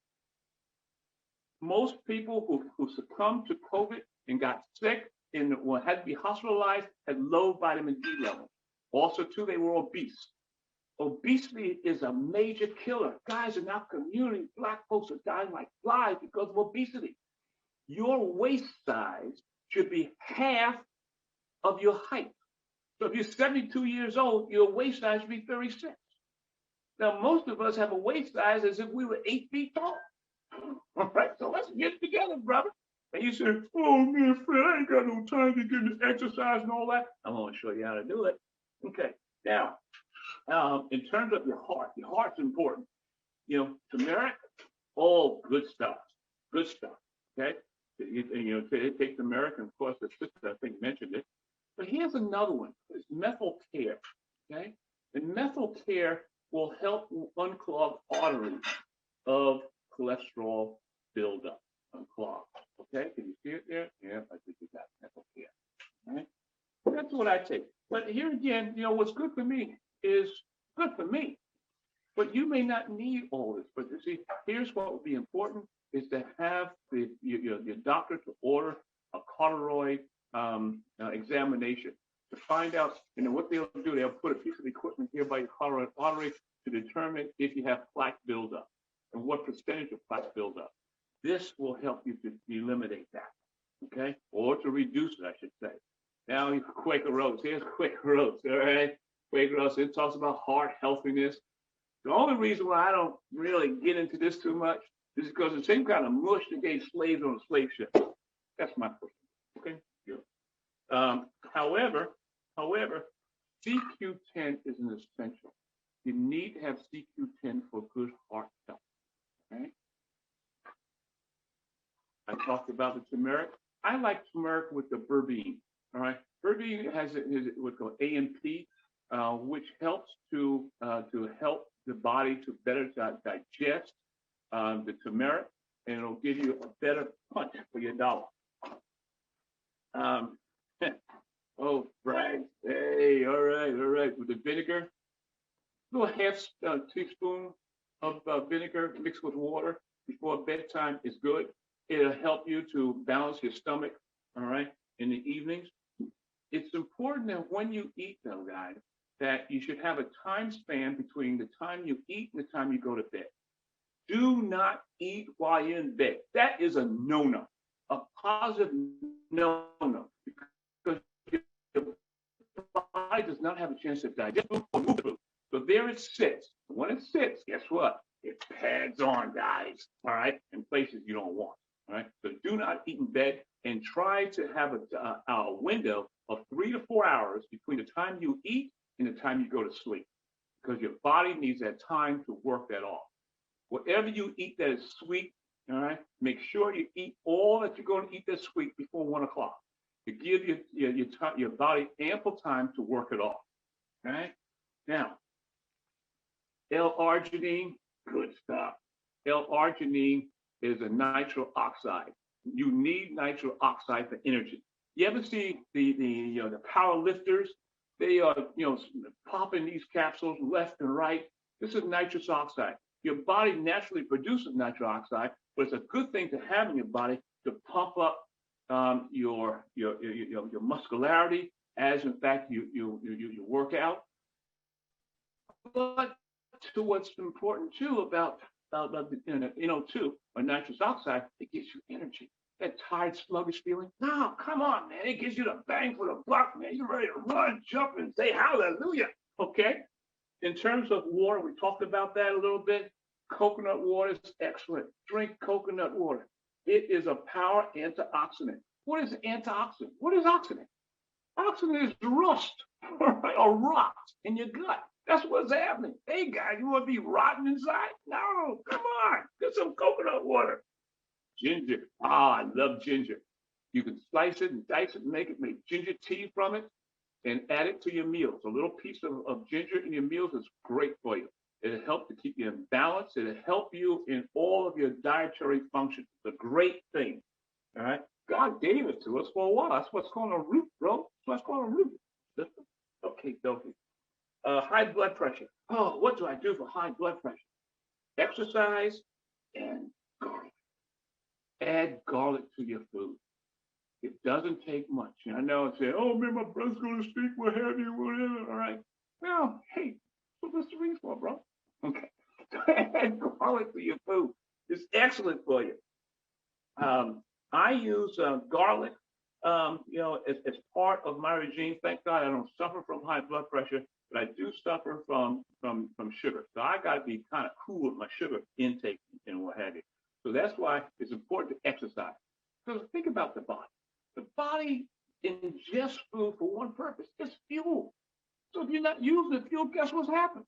It's the excess fuel. When you go to the gas station, you put so much gas into your car. So why are you stuffing your car? Stuffing your body. And that excess stuff finds a place to stick. And it sticks on the butt, it sticks on the gut, it sticks all over. So, hey, be smart, be wise. Now, a food choice that is one of the best foods that you can have for protein and for all the essential vitamins and for the omegas is none other than particularly sardines that are in fact acquired in the Mediterranean. They have the highest amount of omegas, okay? And there are three omegas, omega-3, omega-6, and omega-9. Research what they are. But sardines, that's the way to go. This and some grits, man, and a slice of toast and a cup of coffee, and the brother is ready to run, jump, and kick. Of course, I put garlic in with my grits, too. And he said, hey, Fred, man, it's a weird dude. Okay, yeah, I'm a weird dude. Okay, because I want to live. Okay, and so do you, I imagine. Man, they're talking about living. Here's what I do. Here's my bread. I need something that's prayed over. Okay, the rabbis pray over my bread. The Levites fry bread. I don't eat the wonder stuff. Matter of fact, there's a bread company, and they call themselves, what's it called? Oh gosh, it's just slipped my mind. Anyway, I'll come back to it if I remember. But you don't want to be popping a lot of bread in your body because your body is not made to digest heavy amounts of bread, right? Particularly the processed bread. Read what's on the label. Sister talked about that earlier. If you can't pronounce it, then why are you putting it in your body? Okay, be more conscious about what you're eating, brother and sisters. Be more conscious of what you're saying. Okay, butter. We all love butter. Here's a brand of butter. It doesn't have to be refrigerated. It's called ghee butter. It doesn't have to be refrigerated because all the fat is out of it. This butter is used in India as part of a religious practice. It's called ghee butter or clarified butter. Look for it. It's a little bit more expensive, but guess what? You don't have to refrigerate it because it's that good. The fat content is out of the butter. Honey. All of us love some honey. Hey, my wife just left. Okay? Oh, that's not honey. All right. Don't put this garbage in your body because the FDA FDA allows companies to mix different types of honeys, and what you are receiving here is not 100% honey. It could be some other stuff. The honey that you should want to get is called Manuka. It's expensive. It's not cheap. But listen, this is the temple. Manuka honey, it used to cost anywhere between $19 to $45 per 4-ounce bottle, right? But the honey is good. Matter of fact, you can use it in your tea. You can use it for to help you if you get a cold. The other thing that I want to add to it is it's important to have essential fats in your body. Your body needs to have essential fats. What's the importance of essential fat? Hey, it's like oiling a machine. You need oil in your system to keep your arms moving, your body moving, and nothing's better than olive oil. Okay? Coconut oil is great too, but the vegetable oil, stay away from. Do not cook with vegetable oil because We go to these different restaurants where they fry food. All right. Understand this. They don't change that oil very regularly. They're supposed to by law, but the law allows them to go 3 weeks, a month, 2 months until it starts burning. That's when they change the oil because it's expensive. They have to pay someone to come take the oil out. So as a consequence, each time that oil is recooked, the cholesterol burden increases. So if you go to your favorite restaurant, I'm not going to be pointing out anybody's name, but if you go to some of these restaurants, these fast guys, all right, then understand when you get the French fry, because your body's not made to eat a fried carbohydrate. Your body does not properly digest a fried carbohydrate, i.e. French fries, i.e. potato chips. Your body is not created to digest. And the more times that oil is heated up, the greater is the cholesterol. Guys, be smart. Be smart. We all like adding salt to our food. Sea salt is best, but if you need to have that extra taste, then seasoned salt. And you see where it's 25%, 20% less than regular salt? As my doctor would tell me, and I'm under the care of a kinesiologist. The kinesiologist, man, this guy's so smart. I travel to the Bronx once a month to see my kinesiologist. Not only does he help me with nutrition, he also helps me in body mechanics. He also gives me fair advice as to how to keep this old temple going. And what he'll tell me is that keep anything white out of your body. Well, I got white around my body, but I can't put white in my body. That includes sugar, salt, and bread. Okay. Keep white things out of your body. That's why I eat the Levi's. In terms of fruits, you should have 5 servings of fruits and vegetables a day. Grapefruits are excellent. Grapefruits will help you. If you take any kind of medication, be careful with taking your medication along with grapefruits because it'll accelerate the effectiveness of your medication. Another fruit that's excellent is blueberry. Guys, eat blueberries. Blueberries are great for it as an antioxidant. Okay. I get the frozen blueberries because they stay fresh longer. Okay. Graham was talking about oregano and oregano oil. Hey, if you can't deal with the oregano oil because it is very hard to digest, it burns on touch, get the oregano leaf, guys. Just add it to your food. That's what I do. That's what I do. All right, and that's simple. Okay, what I got left on my tray. I'm a schmuck. Okay, I'm a schmuck. Okay, so hey, I eat all natural schmuckers. Okay, jelly as well as peanut butter. If you're a vegetarian, do in fact look to eating peanut butter because peanut butter gives you a high amount of protein that you might be missing in your food because you're a vegetarian, not consuming meat. All right. An apple a day, you remember that story? An apple a day is good for you. All right. Hey, research it. Research the goodness of apples and research the goodness of banana and pineapple. Pineapple contains bromelain. Bromelain is good for your vision. Bromelain is good for your digestion and your joints as well. For cholesterol, understand this, brothers and sisters. Take a good look at yourself. Look at yourself closely in the mirror. Look at your eyes and see if you see pink around your pupils. That pink around your pupils suggests and points out that your cholesterol is running high. Cholesterol is running high. That pink.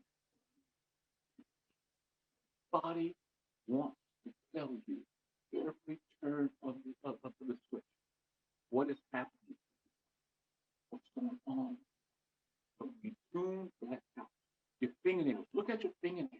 You can go online and check the different fingernails and the present fingernails to tell you, what's happening in your body. You should look on your thumb, all right? You see a little halo at the bottom? See a little halo, all right? That little halo at the bottom of your thumb, that tells you how your liver's doing. Hey, brothers and sisters, we want you to stick around. We want you to be here. I thank Kenyatta. I thank Brother Cleo, AME Church. I thank the other presenters for doing such an excellent job. And I am very thankful to all of you for the opportunity to make this presentation. I'm trying to stay within 20 minutes, all right? But I would be remiss if I didn't tell you one thing, and that is exercise, the importance of exercise. Now, any of you have Medicare, you're eligible to get free gym, okay? But you say, oh, I don't have time to go to the gym. You got time to do this, okay?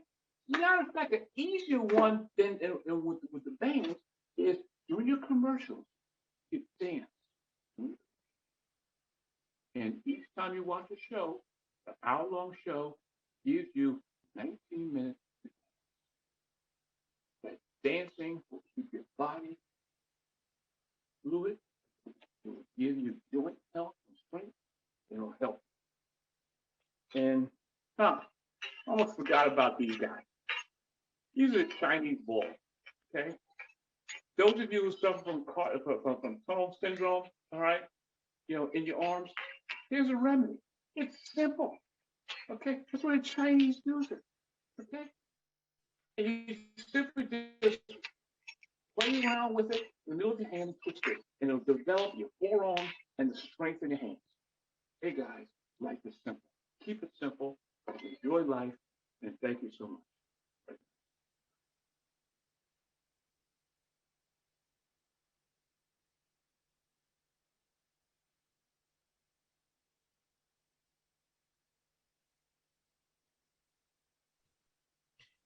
All right, everybody. Thank you, Fred, for your presentation and for everything that you have shown us. And so now I am going to conclude the webinar by giving you some final thoughts.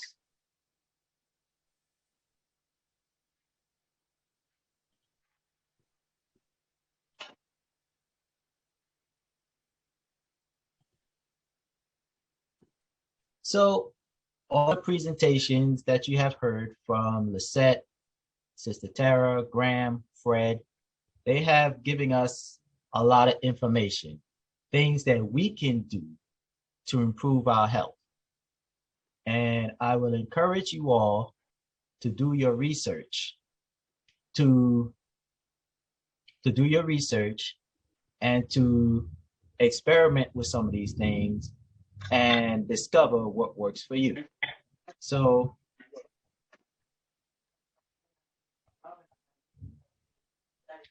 that is the first thing that you want to do. You want to do your own research based on the information given here. You want to establish your own health regimen that works best for you and your family. There was a lot of information given here, and we are all unique individuals. What works for one person may not work for you. What may work for Graham may not work for you. What may work for Sister Tara may not work for you. There may be some of us who may not be able to eat one meal a day for medical reasons or any other reason. The point is that you want to establish your own health regimen that works best for you and your family. A regimen that will improve your health. But begin by eating fresh fruits and vegetables. That's where you want to start. You want to begin by eating fresh fruits and vegetables, not the canned fruits and vegetables, because the canned fruits and vegetables, even the canned fruits and vegetables, have a lot of pesticides and antibiotics.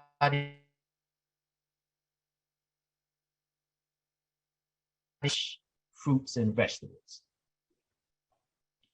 You want to start by eating, and for those of us who like to eat meat, you want to start eating organic, free-range, lean meats, primary chicken and turkey. Okay? Because the free-range, what is free-range meats? Lean meats? These are meats that come from animals that are naturally grown, which means these animals don't have any antibiotics in them, and they don't have any pesticides in them, and they are not fed with anything else other than plants or grass. They are fed naturally. That's what I mean by organic, free-range, lean meats. That's what you want to invest in. And it is recommended that you limit the intakes of your meats to 2 to 3 times per week. because it takes a longer time for meat to digest than anything else. Also, you want to take vitamins, minerals, and herb supplements. Now, Fred just showed you a lot of vitamins, minerals, and herb supplements that he takes. You want to take a look and do some research on what Fred has presented, and look into other vitamins, minerals, and herb supplements as well that you can find that works for you. But I will recommend that you take vitamin D3, because you heard that a lot throughout this presentation. Vitamin D3, and also vitamin C as well. Drink plenty of water. Our body is made of 90% water. It is said that we can go several days without food, but we can only go a few days without water. Drink plenty of water. Okay, you want to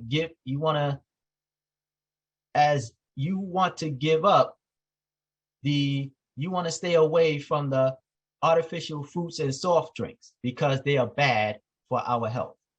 And to get into the habit of drinking plenty of water. You want to start shopping at Whole Foods and other natural food stores. Okay? Now, it may be a bit of a sacrifice of time, but the sacrifice will be worth your health. Your health will be worth the sacrifice, because when you shop at these natural food stores and you get the quality, healthy foods that you need, that your body needs, then you will be improving your health. The trip will be worth it. Now I've heard someone said that we shouldn't trust Whole Foods because Whole Foods sells GMO products. I will say that Whole Foods is not perfect. Although Whole Foods sells organic, natural, healthy foods, they do have some products there that are not healthy. Same goes with natural food stores. So what we need to do, we need to investigate what is organic, what is not, what is organic, what is healthy, what is not healthy. Now, Graham gave some information about how we can determine the health quality of the fruits by looking at the code. You want to do that when you go to any store, especially including the natural food stores like Whole Foods. You want to take the time to cook and prepare your meals at home instead of eating fast foods or takeout. It is time for us to invest in cooking at home. It may take some time, and we may have to put in the effort to make time to cook at home. But the benefit of cooking at home will be worth it. Why? Because you will be in control of what you put in your food. If you can bake your own bread, it'd be better for you to bake your own bread than you go to the store and buy bread from the supermarket. Even if it's wheat bread or natural bread, because you're not in control of what goes into your bread. If you can cook your own bread, you are in control of what goes into your bread. The bottom line is, when you cook your own meal and you prepare your own meals at home, you are in control of what you put in your meal.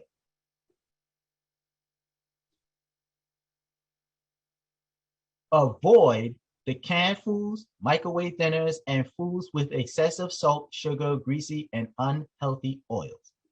You want to stay away. You want to put in the effort to stay away from all the canned foods and microwave dinners, because the canned foods, even the fruits and vegetables can have pesticides, antibiotics, and all kinds of chemicals that are bad for our health. And the microwave dinners, I've read the ingredients of the microwave dinners in one supermarket, and it has, some of them have most of them have over 1,000 milligrams of salt. That's too much salt for our body. That's way too much salt. So you want to stay away from those microwave dinners. And you also want to see a primary care physician. You want to build a relationship with a primary care physician. And let me say that when you do get a primary care physician, find one that has your best interest at heart. Find one that has your health best interest at heart. Not one who will try to deter you from the health advice or the health information that you have here or your health regimen and tell you you should get on medication because for the sake of them putting money in their pockets. I'm not advising that those of you who are taking medication, I'm not advising you to get off medication. That's not my advice. And if your primary care physician give you medication for legitimate reason, then you should go ahead and take it. But what I'm saying is at the end of the day, you want to find a primary care physician that have your health best interest at heart, not one who wants to exploit you for their own personal gain or their own personal pockets. That's all I'm saying.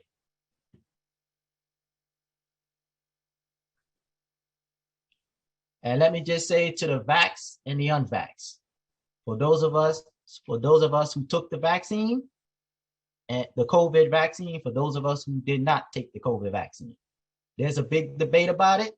I'm not going to get into the debate, but I will say this: whether you took the vaccine or not, you want to follow these health advice.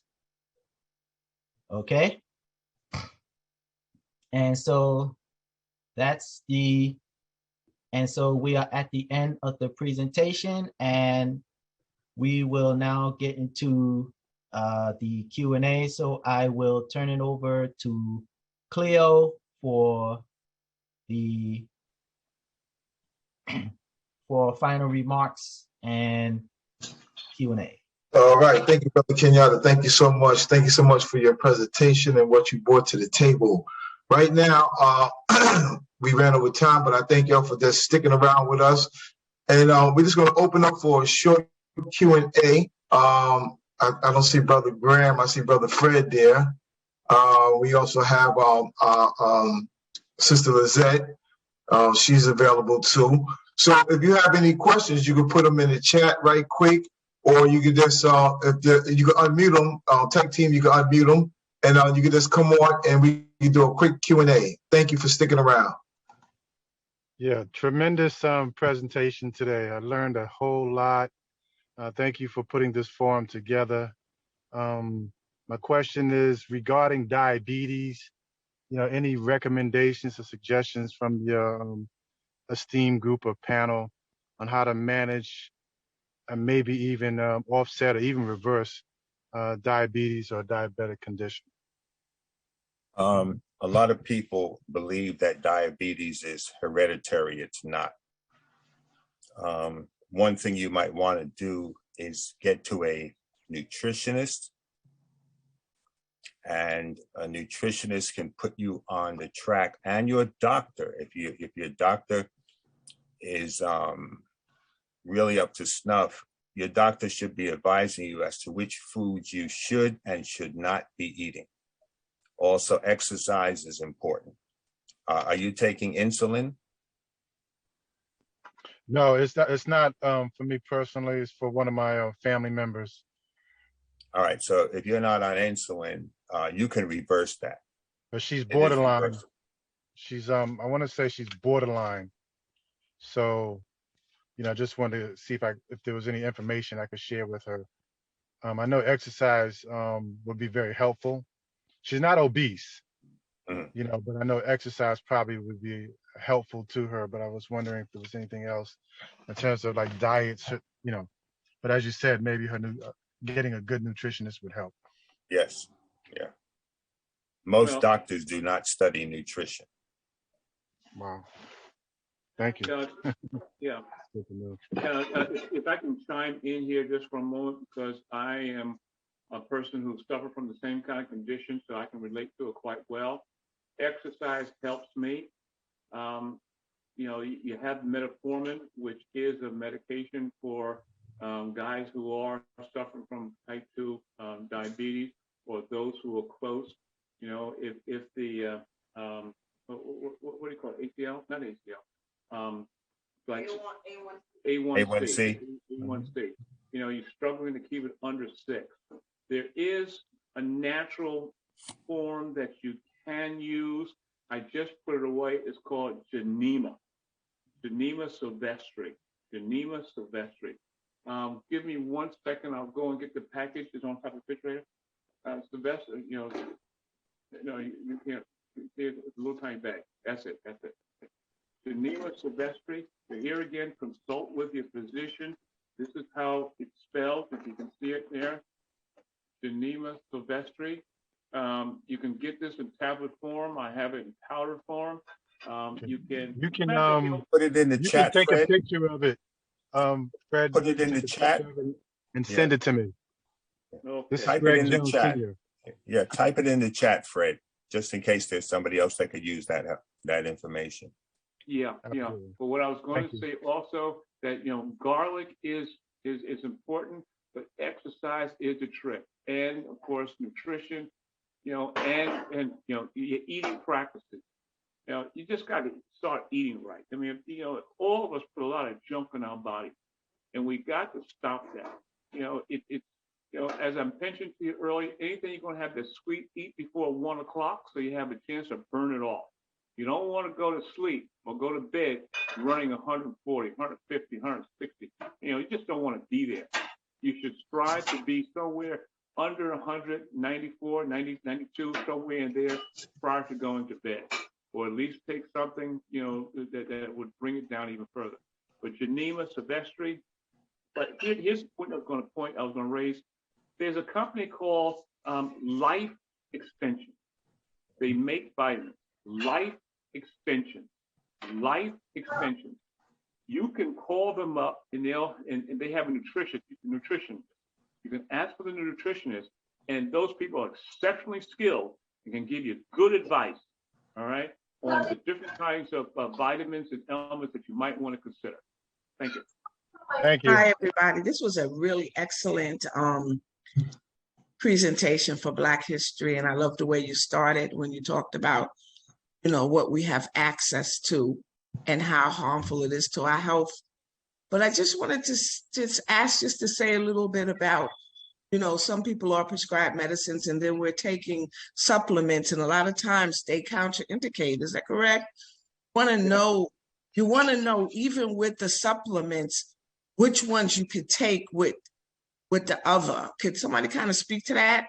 I guess you would ask a pharmacist or something. I don't have a clue, but because the information is awesome, but you know, we don't want to just mix all types of different, even supplements.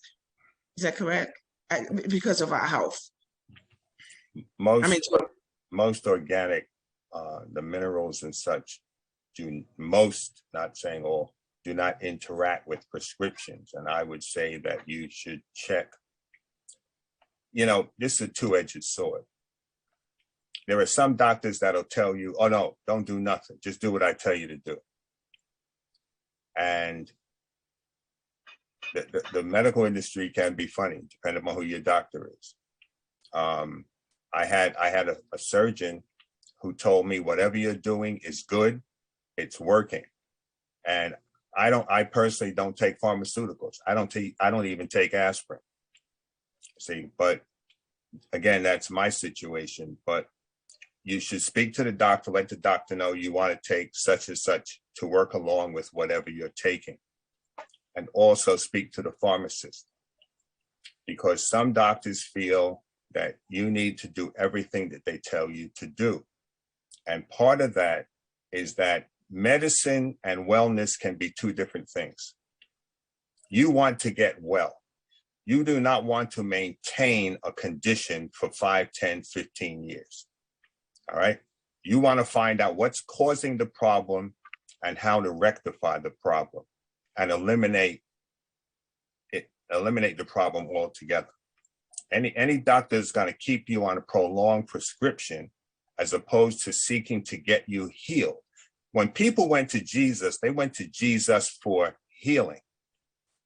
The 10 lepers went to Jesus, he healed them, and they went back. They ran right to the temple because they could present themselves to the priest and rejoin the congregation.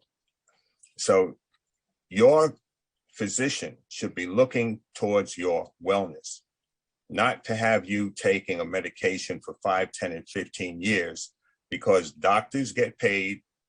It's a fact. They get paid to move drugs. So this is where we have to use our intellect. So I would say speak to a nutritionist and speak to the pharmacist. And then Yeah, go thank you for accordingly. that. Thank you for that. It took me a while to find a really good person of color to treat me, because they should know a lot more about me than anyone else, and definitely Yes. against pharmaceuticals. I just wanted to add to that by saying that a lot of these supplements are really supposed to be in our foods. A lot of our foods, are not grown the way that they're supposed to, and a lot of these nutrients are lacking. So really, you shouldn't have a problem, mixing, taking your supplements with the food, but you want to still have the conversation with your doctor, your nutritionist, and any other one that's in charge of your health in terms of, your diet and, overseeing your health. But it's simple things that we can do. Just getting up and walking out every day, cutting back on our foods, just like Fred said, eating early. Our heaviest meal should be during the day, especially for a diabetic, because you don't want to eat late at night. Your heaviest meal should be in the morning, and everything else should be a lighter food, and exercise and walking 15, 20 minutes a day, that does wonders. Not running. You don't have to jog. You don't have to be, a special, into exercise. Just getting up and walking and moving your limbs does a lot. So I just wanted to add to that. That's a good point. Exercise. We should strive to exercise 75 minutes to the minimum per week.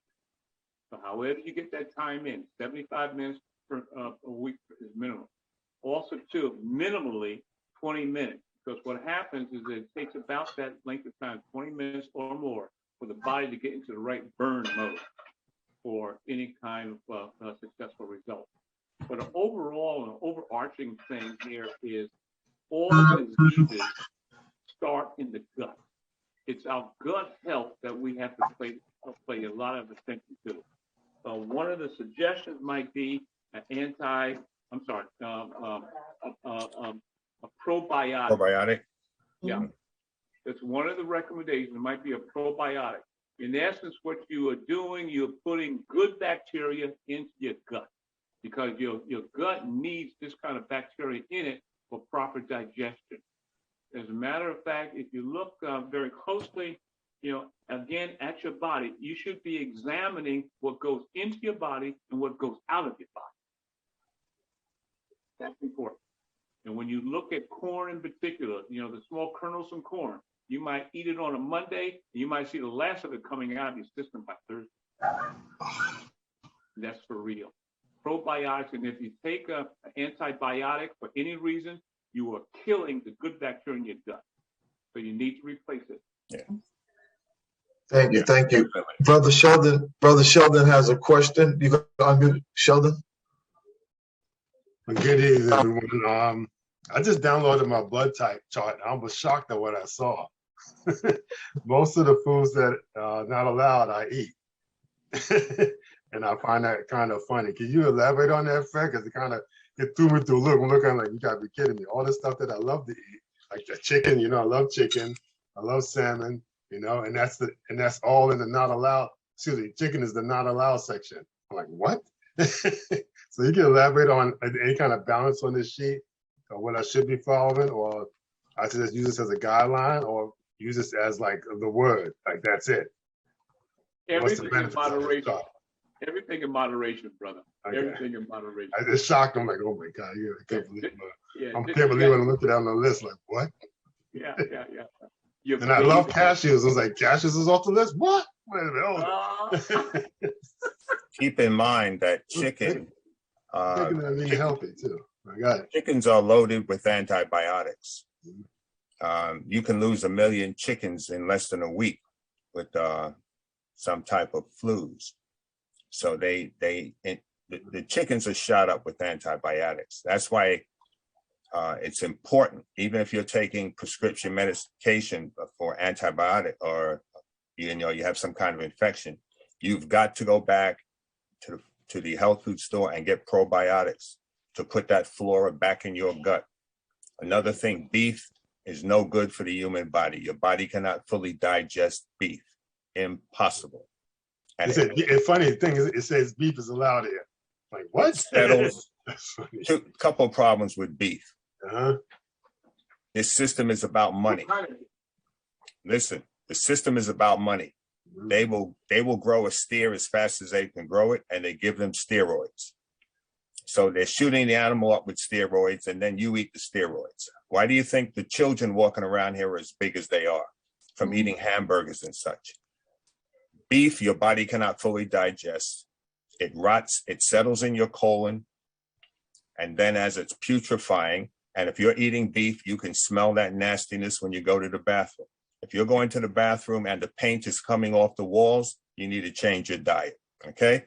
So it rots in your system, and your large and small intestine now, the capillaries on the wall will draw out what is in your intestine. So it's going to draw out putrefied material, taking that to your liver and your kidneys. And they have to work overtime to detoxify the blood while you're putting more stuff in. Beef is out. Avoid it.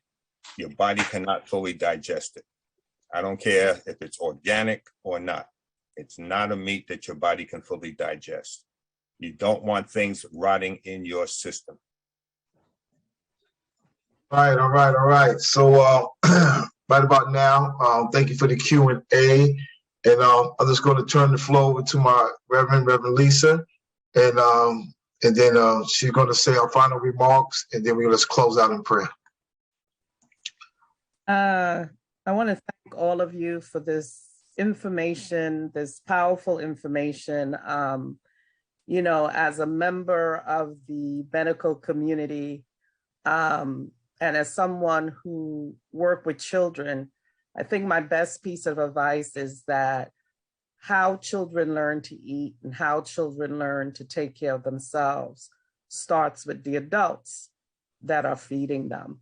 So Jess, I always have a plug for young people that everything here that was shared is very valuable information, but don't forget that we're also training up the next generation in the same way. 77%, and this percentage, I started medicine back in the early 1990s. 77% of illnesses are preventable. And that percentage has not changed to 2022. 77% of illnesses are preventable by diet, exercise, and stress management. Those three things. And a lot of the illnesses that we suffer from can be prevented and or reversed. 77%, keep that number in your mind. I want to thank all of you, Brother Graham, Brother Kenyatta, Sister Tara, Brother Fred, Brother Graham, Brother Fred, you guys are like an extension of the Calvary Fellowship family. Thank you for this presentation. Also, Sister Nikki, if you can quickly show that flyer before we pray out. Take this information, as Brother Kenyatta said, do your own research, find out what works for you. And as part of that medical community, I know what it is to find a doctor with the information. Something that Brother Graham has said, our medical system is about managing disease. It's not about curing disease, and it's definitely not about preventing disease. We are a money-driven management business. So keeping that in mind, it means that we are going to have to learn how to empower ourselves with some of this information. For those of you who want to, the AME Church has started an initiative in thinking about food apartheid, food deserts, our community. We have started an initiative along the I-95 corridor where we are beginning to merge community gardens of all sizes and farms along I-95. This is part of the Black Church Food Security Network. They have a presentation tonight. Some of you can attend. I know we have some who will be representing. It's 6 to 7. About what we're trying to do is to link farms and gardens together to form an alternative to bring fresh produce and freshly made products along the I-95 corridor to those communities who are identified as food deserts and suffering from food apartheid. So this is just the information for anyone who's interested. It's also posted on our church's Facebook page. But I just want to say thank all of you for this presentation. This is something that really needs to not just be in Black History Month. This is the sort of presentation that in your own community organization, fraternal, sororities, whatever organizations that you all belong to, this is definitely a presentation that needs to go and to reach the masses. We have to become the ones who are concerned about our health, because you know that there's a systemic system. I preached on this last Sunday. Poor, sick, and incarcerated people are meant to stay poor, sick, and incarcerated to decrease their voice and decrease their power. So there is no coincidence. Amen. Thanks. Thank all of you for this presentation, and let us pray. Gracious Lord, we just say thank you. Jehovah Rapha, the Lord our healer. Jehovah Anisi, the Lord our banner. We come to you right now saying, continue to cover us with wisdom, knowledge, and understanding. Continue to empower us with that which we need to know to uplift our people, dear God. God, we need our people to help break down some of these systems, but they cannot do it if they are broken down themselves. So we thank you for the information. Cover all our presenters, dear God. Expand their territory to get this message out louder and wider, dear God, because God, you are speaking. You have spoken through this COVID pandemic, oh God, and we are listening with spiritual eyes and ears. So continue to speak, Holy Spirit.